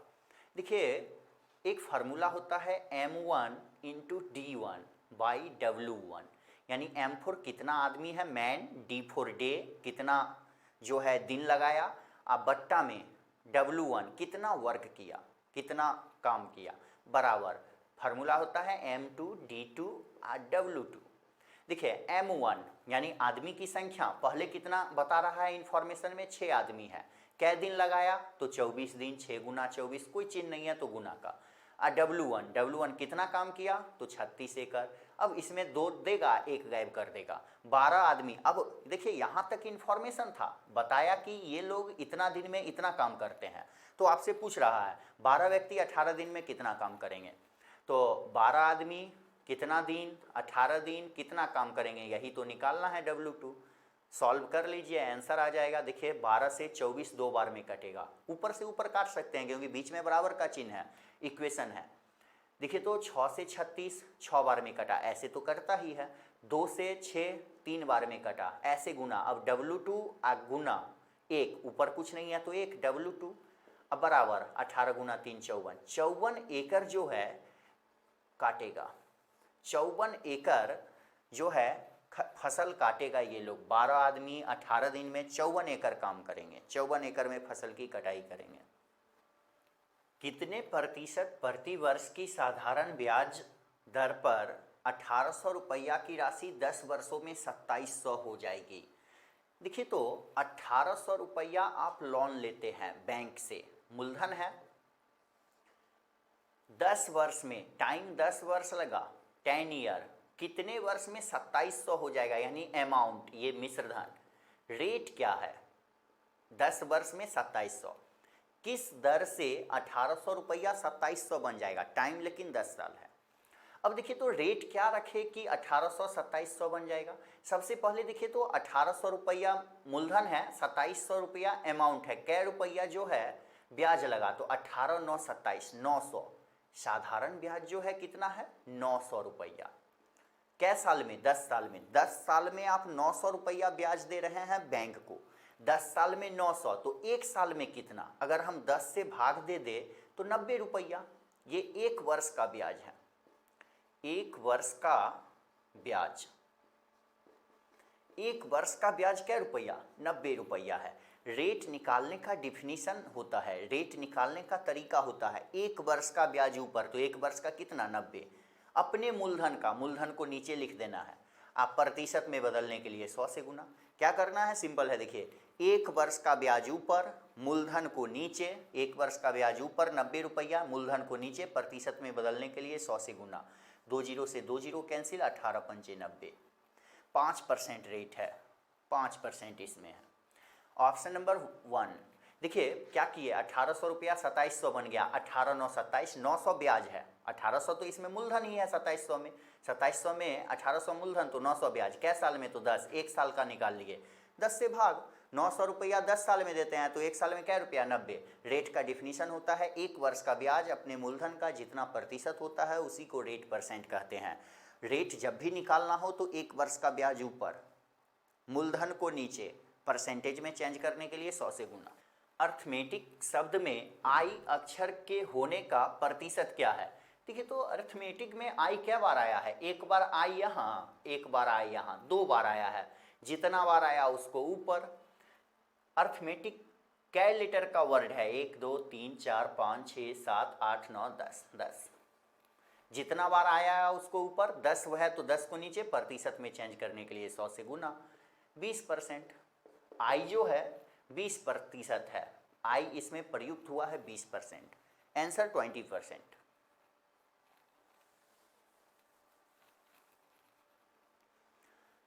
वह सबसे छोटी संख्या कौन सी है जिसे 27, 45, 30 से विभाजित किए जाने पर हर मामले में शेष 5 आता है?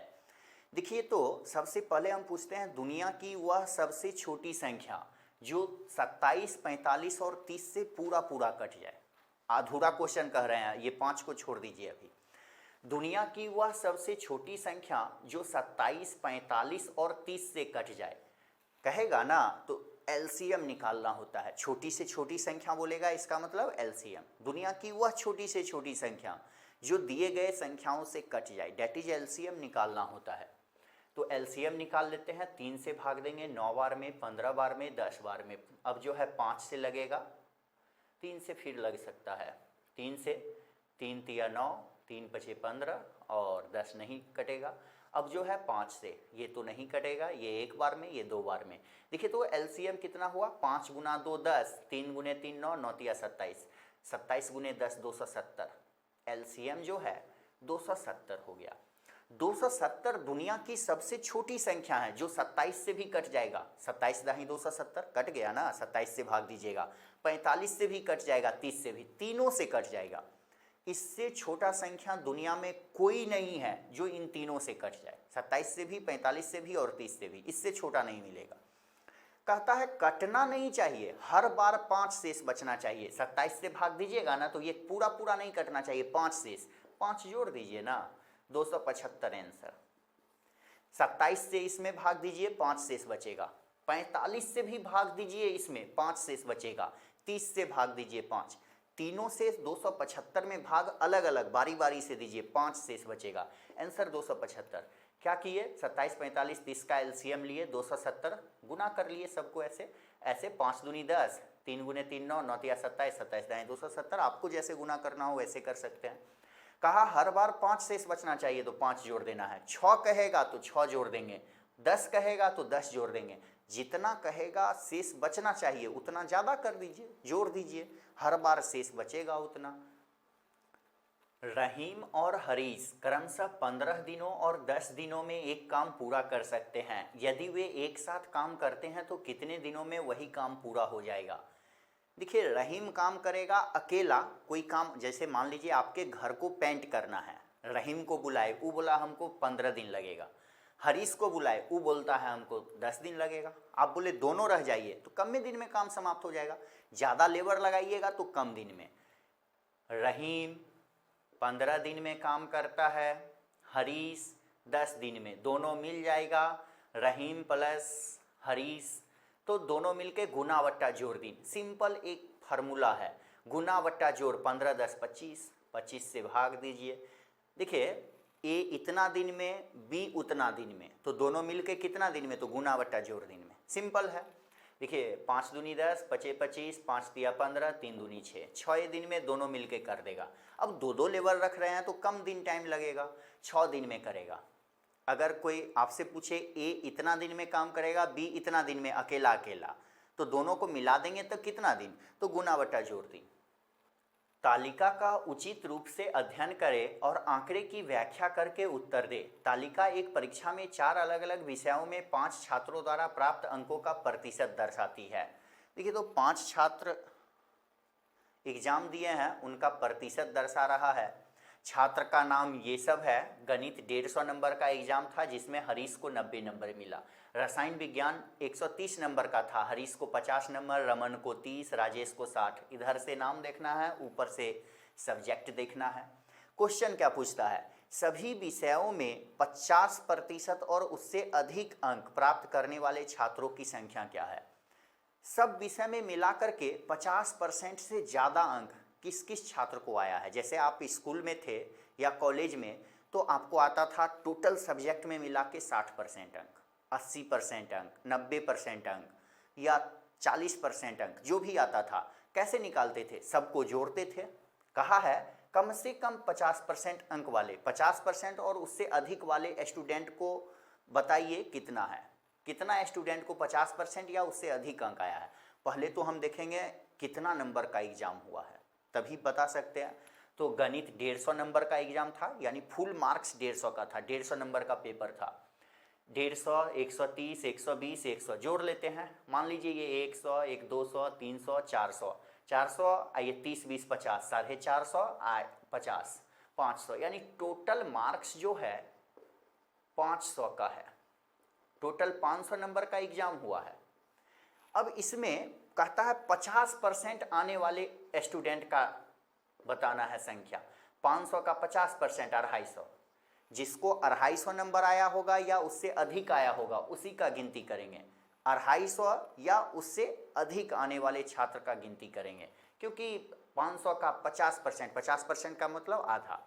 कहता है 50% और उससे अधिक अंक प्राप्त करने वाले कितने छात्र हैं। या तो 250 आना चाहिए अंक या उससे ज़्यादा। देख लेते हैं।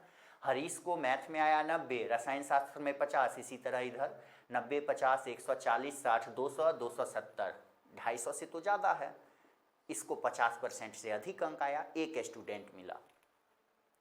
80, 30, 110, 60, 170, 170, 65, 235, इसको ना आया। आना चाहिए कम से कम 250, तो 50% इसको आया, लेकिन इसको 50% नहीं आया। 250 से कम है तो प्रतिशत में भी कम होगा। 70, 60, 130, 80, 210, 82, 292, हाँ ये पास कर गया, यानी कि पास नहीं, 50% से ज़्यादा अंक है। 2 स्टूडेंट अभी तक मिले हैं। 35, 75, 110, 20, 130, 130 और 72, 130, 72, 202, इसको भी ना आया 50%। 250 आएगा तभी जो है 50% माना जाएगा। 40, 35, 75, 38, 48, देखिए इसको तो बहुत कम आया होगा। जोड़ लीजिए 8 8 16 16 5 21 21 का 1 हासिल 2 2 4 6 6 3 9 9 3 12 12 4 16। इसको 161 अंक आया है। गलत है, जितना भी आया सब। एक स्टूडेंट ये पास किया, एक ये। दो स्टूडेंट को 50% या उससे अधिक अंक आया है, तो दो student, option number D, option number D सही है। दो स्टूडेंट को 50% या उससे अधिक अंक आया है। तो पहले क्वेश्चन क्या कहता है ये आपको समझना पड़ेगा कि 50% या उससे अधिक अंक आने वाले स्टूडेंट का नाम बताए या कितना है ये बताए, ये पूछ रहा है। तो टोटल नंबर का एग्जाम हुआ 500 नंबर का, 500 का 50% 250, 250 जिसको आएगा उसी को गिनती करेंगे या उससे अधिक वाले को। तो अधिक आएगा या 250, 250 से कम वाले को गिनती नहीं करेंगे। तो दो स्टूडेंट को आया है। 100 संतरे 400 रुपया में खरीदे जाते हैं और 60 रुपया प्रति दर्जन की दर से बेचे जाते हैं, लाभ या हानि प्रतिशत है। देखिए, तो 100 संतरा 400 रुपया में खरीदा गया, 100 संतरा 400 रुपया में खरीदा गया, तो एक संतरा क्या रुपया में मिलेगा? 400 बट्टा 100, डेट इज 4 रुपया में। एक संतरा का क्रय मूल्य 4 रुपया है। सिंपल है, एक संतरा का दाम निकाल लिए 4। अब कहता है और 60 रुपये प्रति दर्जन की दर से बेचे जाते हैं। खरीद के तो ले आया दुकानदार, अब बेचने की बारी आई तो बेचता कैसे है? तो 60 रुपये दर्जन, एक दर्जन में 12 पीस, एक दर्जन में 12 होता है, 60 रुपये दर्जन, यानी 12 पीस बेचता है क्या रुपया में? 60 रुपया में। तो एक पीस बेचेगा 60 बट्टा 12, कहिएगा एक ही पीस चाहिए तो 5 रुपया में देगा। 5 रुपया एसपी है, यानी विक्रय मूल्य, क्रय मूल्य 4, विक्रय मूल्य 5। एक संतरा को खरीद रहे हैं 4 रुपया में, अब बेच रहे हैं 5 रुपया में। 1 रुपया का फायदा, कहता है क्या परसेंट का फायदा हुआ है? तो प्रॉफिट परसेंट का फॉर्मूला आप लोग जानते होंगे, जितना का फायदा हुआ उसे ऊपर 1 रुपया का फायदा। 4 में खरीद रहा है, 5 में बेच रहा है, 1 रुपया फायदा। 4 रुपया में पेन खरीदे, 5 में दे देंगे, 1 रुपया का फायदा। किस पे? तो क्रय मूल्य पे, बट्टा 4, प्रतिशत में बदलने के लिए 100 से गुना, 25%। 25% का प्रॉफिट हुआ। ये प्रॉफिट एंड लॉस का क्वेश्चन है। 25% का लाभ होगा। एक बल्लेबाज अपनी 12वीं पारी में 60 रन बनाता है और इस तरह उसका औसत रन 2 रन से बढ़ जाता है। उसकी 11वीं पारी के बाद औसत रन क्या था? देखिए, आज गए आप 12वीं पारी खेलने और 60 रन बना दिए। क्या रन बना दिए? 60 रन, ज़्यादा रन बनाए हैं। इससे आपका पहला का औसत 2 रन से बढ़ गया। पहले ये 12वीं पारी खेलने से पहले आपका कुछ औसत होगा, औसतन इतना रन बनाते थे, लेकिन आज 60 रन बनाए कि औसत बढ़ गया। क्यों औसत बढ़ा? आज अच्छा रन बनाए हैं, आज ज़्यादा रन बनाए हैं, इसलिए बढ़ा। आज 0 पे आउट हो जाते, औसत और घट जाता। कम रन बनाइएगा, औसत घट जाएगा, ज़्यादा रन बनाइएगा, औसत बढ़ेगा। कहता है यहाँ पर कि 60 रन बनाया है, जिससे उसका पहले का औसत रन 2 रन से बढ़ जाता है। तो 11 पारी पहले खेला होगा, 12वीं तो आज खेला, आज से पहले 11, क्या रन बढ़ गया? तो 2-2 रन औसत बढ़ गया। 11 दूनी 22, 22 रन औसत बढ़ गया। कितना बढ़ गया उसका औसत? 22 रन बढ़ गया। 22 रन उसका औसत बढ़ गया। अगर औसत बढ़ जाए ना तो माइनस करना है, औसत बढ़ जाए तो माइनस। क्यों बढ़ा ये भी समझा देते हैं, क्यों माइनस होगा। क्यों बढ़ा औसत? तो पहले से कम रन बनाया होगा, और कम के लिए मैथ में माइनस। 60 में से 22 घटाइए 8, 5 में से 2 घटाइए 3, 38। 12वीं पारी के बाद उसका 38 है। 12वीं पारी के बाद, 12वीं के बाद उसका औसत 38 है। 2 से बढ़ गया है तब 38, पीछे तो 36 होगा। हम कहते हैं आज आपका औसत 2 रन से बढ़ गया और बढ़ के 38 हो गया, तो बढ़ के 2 से 38 हो गया, अतः पहले 36 था, तो 38 में से 2 घटा देंगे, डेट इज 36।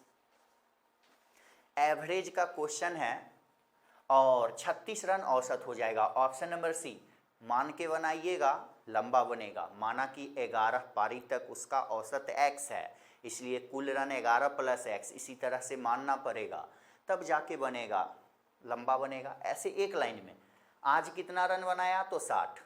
औसत रन कितना बढ़ गया? 2।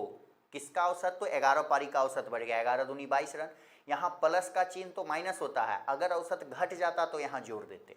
दो तरह का क्वेश्चन पूछता है, औसत बढ़ जाए तो माइनस, औसत घट जाए तो प्लस। अब 60 में से 22 घटा लेना है 38। ये 12वीं पारी के बाद, तो 12वीं पारी के बाद औसत 38 है, यानी 2 से बढ़ा है तब 38 हुआ है, पहले से 36। थोड़ा सा माइंड में रखिएगा, आंसर एक लाइन का होता है बस। 60 में से 22 घटाइए 38, ये तो अपने मन से लिखे हैं एक लाइन। 60 में से 22 घटाएंगे 38 12वीं के बाद। अगर यहाँ 12वीं लगा देता ना 12वीं के बाद, तो यही आंसर 38 हो जाता, लेकिन 11वीं के बाद पूछ रहा है, तो 2 पहले कम था तब ना 2 बढ़ा तो 38, 2 बढ़ा तो 38, रियल में 36, आंसर 36। एक समपार्श्व का आधार एक समबाहु त्रिभुज है। देखिए, तो समपार्श्व का मतलब प्रिज्म होता है।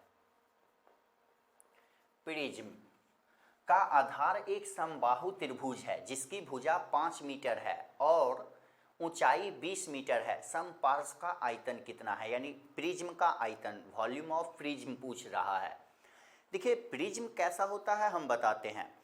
नीचे जो है जैसा शेप रहेगा ऊपर भी वैसा ही शेप। जैसे एक थर्मोकॉल का टुकड़ा काटिए त्रिभुज आकार का, अब 20 ठो मोटा मोटा काट लीजिए, एक के ऊपर एक चिपका दीजिए, जो शेप बना उसे प्रिज्म कहेंगे। प्रिज्म किसे कहते हैं? नीचे जैसा शेप ऊपर भी वैसा। नीचे त्रिभुज हो सकता है, वर्ग हो सकता है, आयत हो सकता है, कुछ भी रह सकता है। तो प्रिज्म का जो है आयतन का फॉर्मूला होता है, वॉल्यूम का फॉर्मूला आधार का क्षेत्रफल। प्रिज्म का आयतन बराबर आधार का क्षेत्रफल अगुने ऊंचाई, ये फार्मूला होता है। आधार का क्षेत्रफल area of base into height. तो आधार तो एक समबाहु त्रिभुज है, इक्विलेटरल ट्रायंगल है। इक्विलेटरल ट्रायंगल का एरिया आपको पता है। समबाहु त्रिभुज का क्षेत्रफल क्या होता है? तो √3/4 a स्क्वायर। तो a स्क्वायर a कितना है देख सकते हैं, 5 है तो 5 गुने 5 अगुने ऊंचाई 20। ये 4 से 20 5 बार में कट जाएगा, 5 गुना 5 25, 25 गुने 5 125 √3, यही आंसर हो जाएगा। तो फार्मूला याद होना चाहिए, मेंसुरेशन का क्वेश्चन है। फार्मूला कहता है कि प्रिज्म का क्षेत्रफल बराबर आधार का प्रिज्म का आयतन है, वॉल्यूम है। प्रिज्म का आयतन बराबर आधार का क्षेत्रफल गुना ऊंचाई। दो समबाहु त्रिभुजों का क्षेत्रफल का अनुपात 36-64 है, उनकी ऊंचाई का अनुपात होगा। देखिए, दो समबाहु त्रिभुज है, इक्विलेटरल ट्रायंगल है। कहता है इसका क्षेत्रफल का अनुपात 36-64 है। एक छोटा त्रिभुज होगा समबाहु त्रिभुज, और एक थोड़ा बड़ा होगा। इसका क्षेत्रफल जो है 36 है और इसका जो है 64 है, अनुपात में है। कहता उसकी ऊंचाई का अनुपात, ये जो ऊंचाई है ना, ये इसका अनुपात क्या होगा? इसका थोड़ा कम होगा, इसका ज़्यादा। अगर दो समबाहु त्रिभुज के क्षेत्रफल का अनुपात दिया हो और ऊंचाई का पूछ रहा हो तो स्क्वायर रूट निकालना होता है। तो स्क्वायर रूट ऊंचाई का फार्मूला होता है h1/h2 = स्क्वायर रूट a1/a2। यानी ये पहला क्षेत्रफल a1 और दूसरा क्षेत्रफल a2 निकाल लीजिए, हो गया। ये फार्मूला है, थ्योरम है, कह सकते हैं। a1 इसका 36, इसका 64, 36/64 यानी 36 का स्क्वायर रूट 6, 36 का स्क्वायर रूट 6 और 64 का 8, 6:8। अगर काट के छोटा कीजिएगा तो इसका आधा 3, इसका 4, ये भी सही है। 3-4 ऑप्शन में क्या है ये आपको देखना है, 3-4 है या 6-8। तो 6-8 है ऑप्शन नंबर ये भी सही हो सकता है, क्योंकि अनुपात को तो छोटा किया जा सकता है। आंसर 6-8। दो समबाहु त्रिभुज का क्षेत्रफल दिया रहे और ऊंचाई का अनुपात पूछे तो दोनों का स्क्वायर रूट निकालते हैं। दोनों का स्क्वायर रूट, वर्गमूल निकालिए, ऊंचाई का अनुपात निकल आएगा। किसी वस्तु के विक्रय मूल्य और क्रय मूल्य का अनुपात 7:3 है। वस्तु के लाभ और विक्रय मूल्य के बीच अनुपात क्या होगा? देखिए, तो विक्रय मूल्य यानी एसपी सेलिंग प्राइस और सीपी क्रय मूल्य, कहता है 7 रुपया और 3 रुपया अनुपात है। वस्तु का क्रय मूल्य 3 में खरीदा, 7 में बेच दिया। कहता है वस्तु के लाभ। अच्छा ये बताइए, ये पेन जो है ये पेन 3 रुपया में खरीदे हैं, हम खरीद के लाए 3 में, आपको 7 में दे देते हैं। क्या रुपया हमको प्रॉफिट होगा? 4 रुपया लाभ होगा। 3 का सामान 7 में बेचेंगे, 4 रुपया लाभ। पूछता है लाभ और विक्रय मूल्य का अनुपात, प्रॉफिट एंड एसपी का रेशियो। विक्रय मूल्य का अनुपात देखिए ना, लाभ कितना 4, विक्रय मूल्य कितना है तो 7, 4:7 आंसर हो गया। ये 4 कहाँ से आया? तो 7 माइनस 3, 3 का पेन 7 में बेच देंगे, डेट इज 4 रुपया का लाभ। लाभ और विक्रय मूल्य का रेशियो पूछ रहा है, 4:7। 40 किलोमीटर प्रति घंटा की गति से चल रही एक ट्रेन द्वारा 150 किलोमीटर की दूरी तय करने में लगने वाला समय है। देखिए तो टाइम पूछ रहा है, तो टाइम का फार्मूला होता है डिस्टेंस बाय वेलोसिटी। तो डिस्टेंस 150 किलोमीटर जाना है और 40 के स्पीड से जाना है, कितना टाइम लगेगा? आप 40 के स्पीड से मान लीजिए बाइक चलाते हैं, 150 किलोमीटर सफ़र तय करना है, 150 किलोमीटर जाना है, कितना टाइम लगेगा? तो टाइम बराबर डी/वी भाग दे देंगे 3.3/4 घंटा। 15/4 को लिख सकते हैं, 4 तिया 12, 3 शेष बचेगा, 3.3/4 घंटा, यही आंसर होगा। लेकिन यहाँ जो है घंटा और मिनट में आंसर है, तो ये तो पूरी जो पूर्णांक में रहे वो पूरा घंटा, ये भी घंटा है, इसको अगर मिनट में बदलना है, जो फ्रैक्शन में हो ना, ये भिन्न में है, भिन्न को अगर मिनट में बदलना हो तो 60 से गुना, घंटा को मिनट में बदलने के लिए 60 से गुना। ये तो पूरा घंटा है, 3 रहेगा, ये फ्रैक्शन में है, भिन्न में है, तो भिन्न को मिनट में बदल लेते हैं। तो मिनट में बदलने के लिए 60 से गुना, 15 बार में कट जाएगा, 3 घंटा 45 मिनट, 3 गुने 15 45 मिनट, 3 घंटा 45 मिनट। Option number B. 5 संख्याओं का औसत 120 है। देखिए तो 5 संख्या है, औसत 120, डेट इज 600 हुआ टोटल।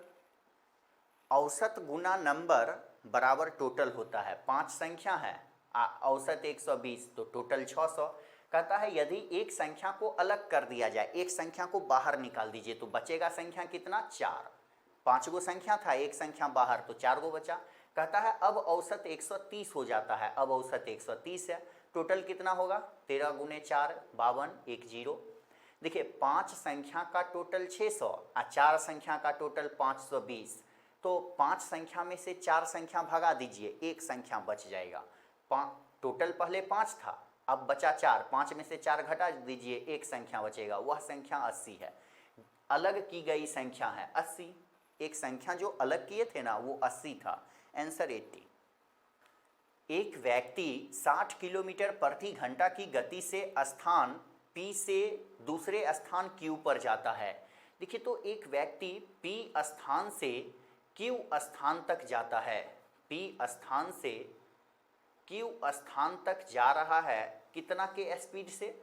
तो 60 के स्पीड से। ये P है स्थान, ये Q है, 60 के स्पीड से जा रहा है, 60 किलोमीटर प्रति घंटा, यहाँ पहुँचा।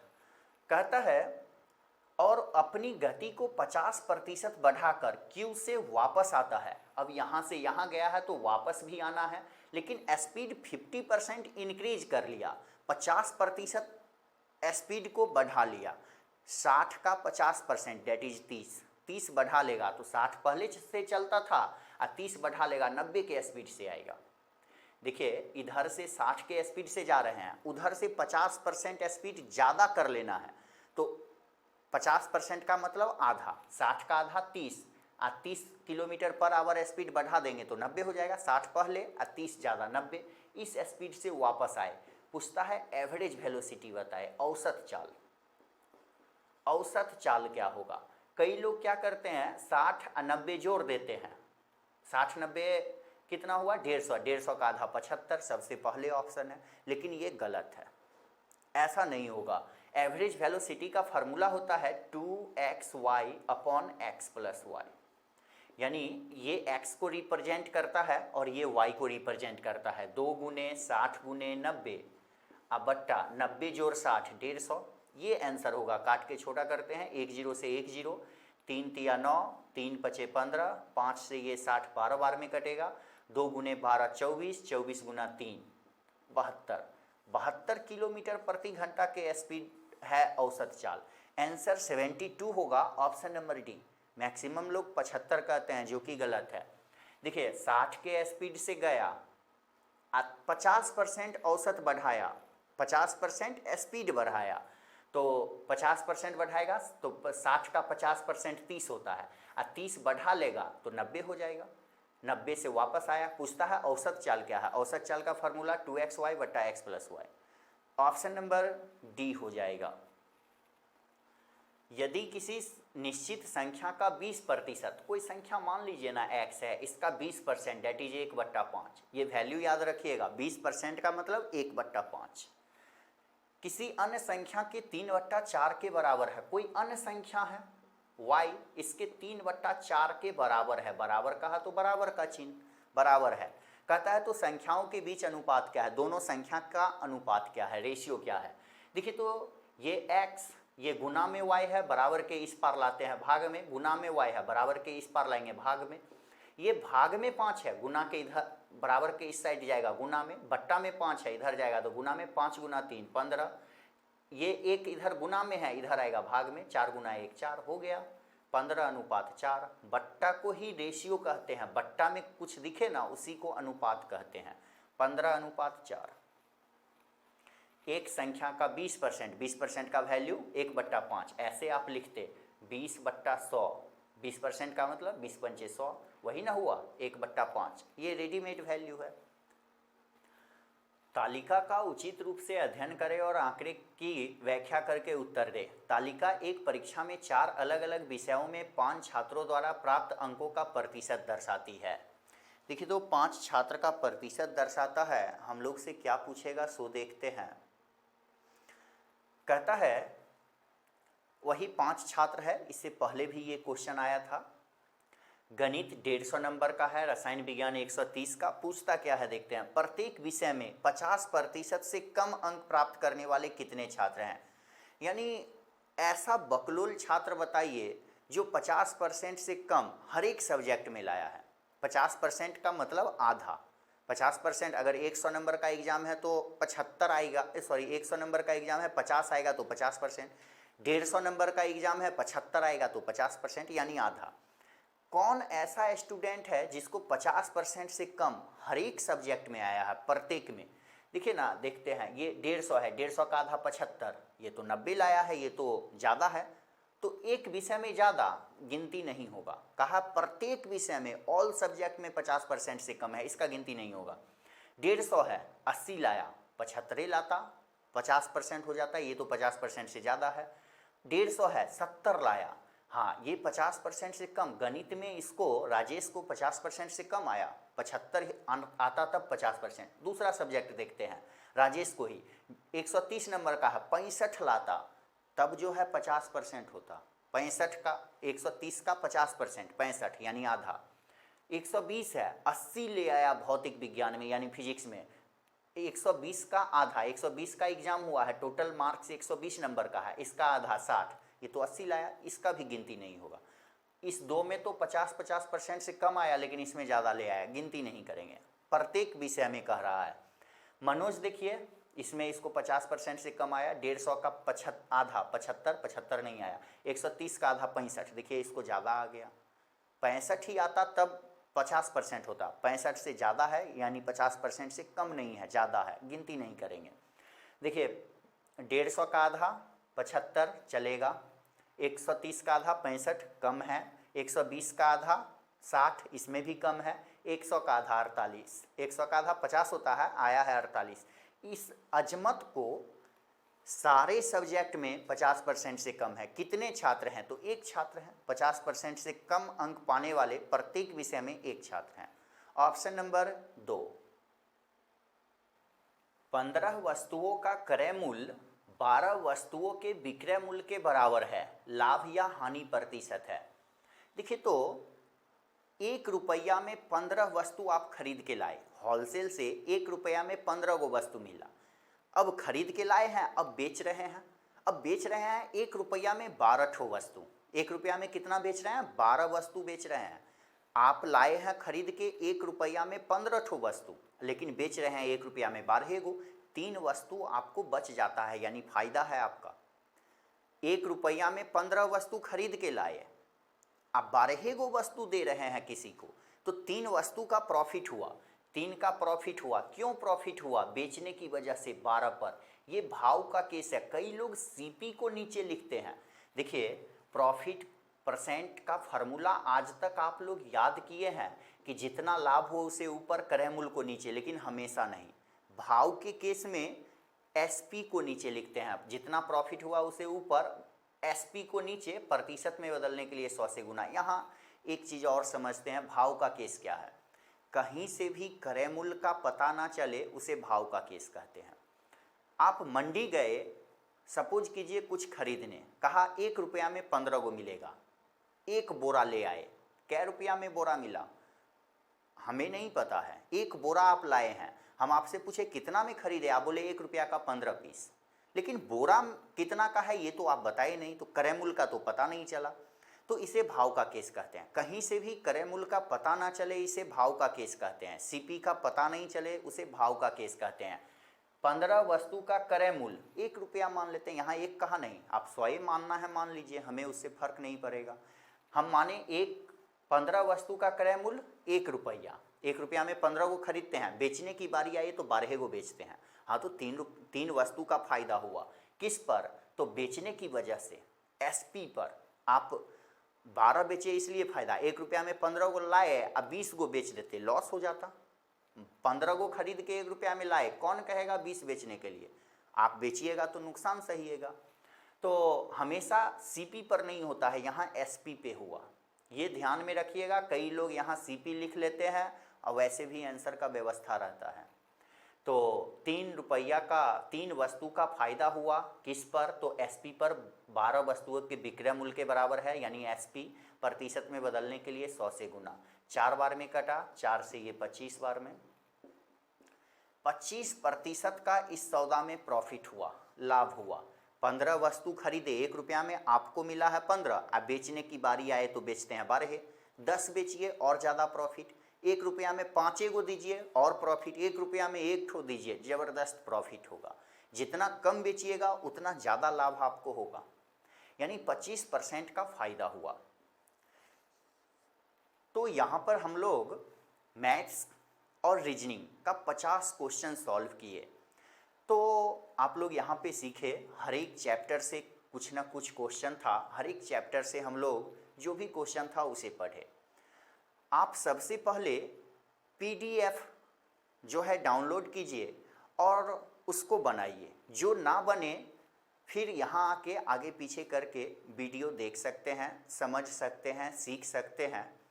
और किसी भी एग्ज़ाम को देने से पहले कम से कम 50 सेट प्रैक्टिस कीजिए, बहुत ज़्यादा आपको लाभ मिलेगा, बहुत प्रॉफिट मिलता है। कई क्वेश्चन रिपीट हो जाता है उसी से, तो आपको ये भी पता चलता है किस लेवल का क्वेश्चन है, कहाँ से पूछा जा रहा है।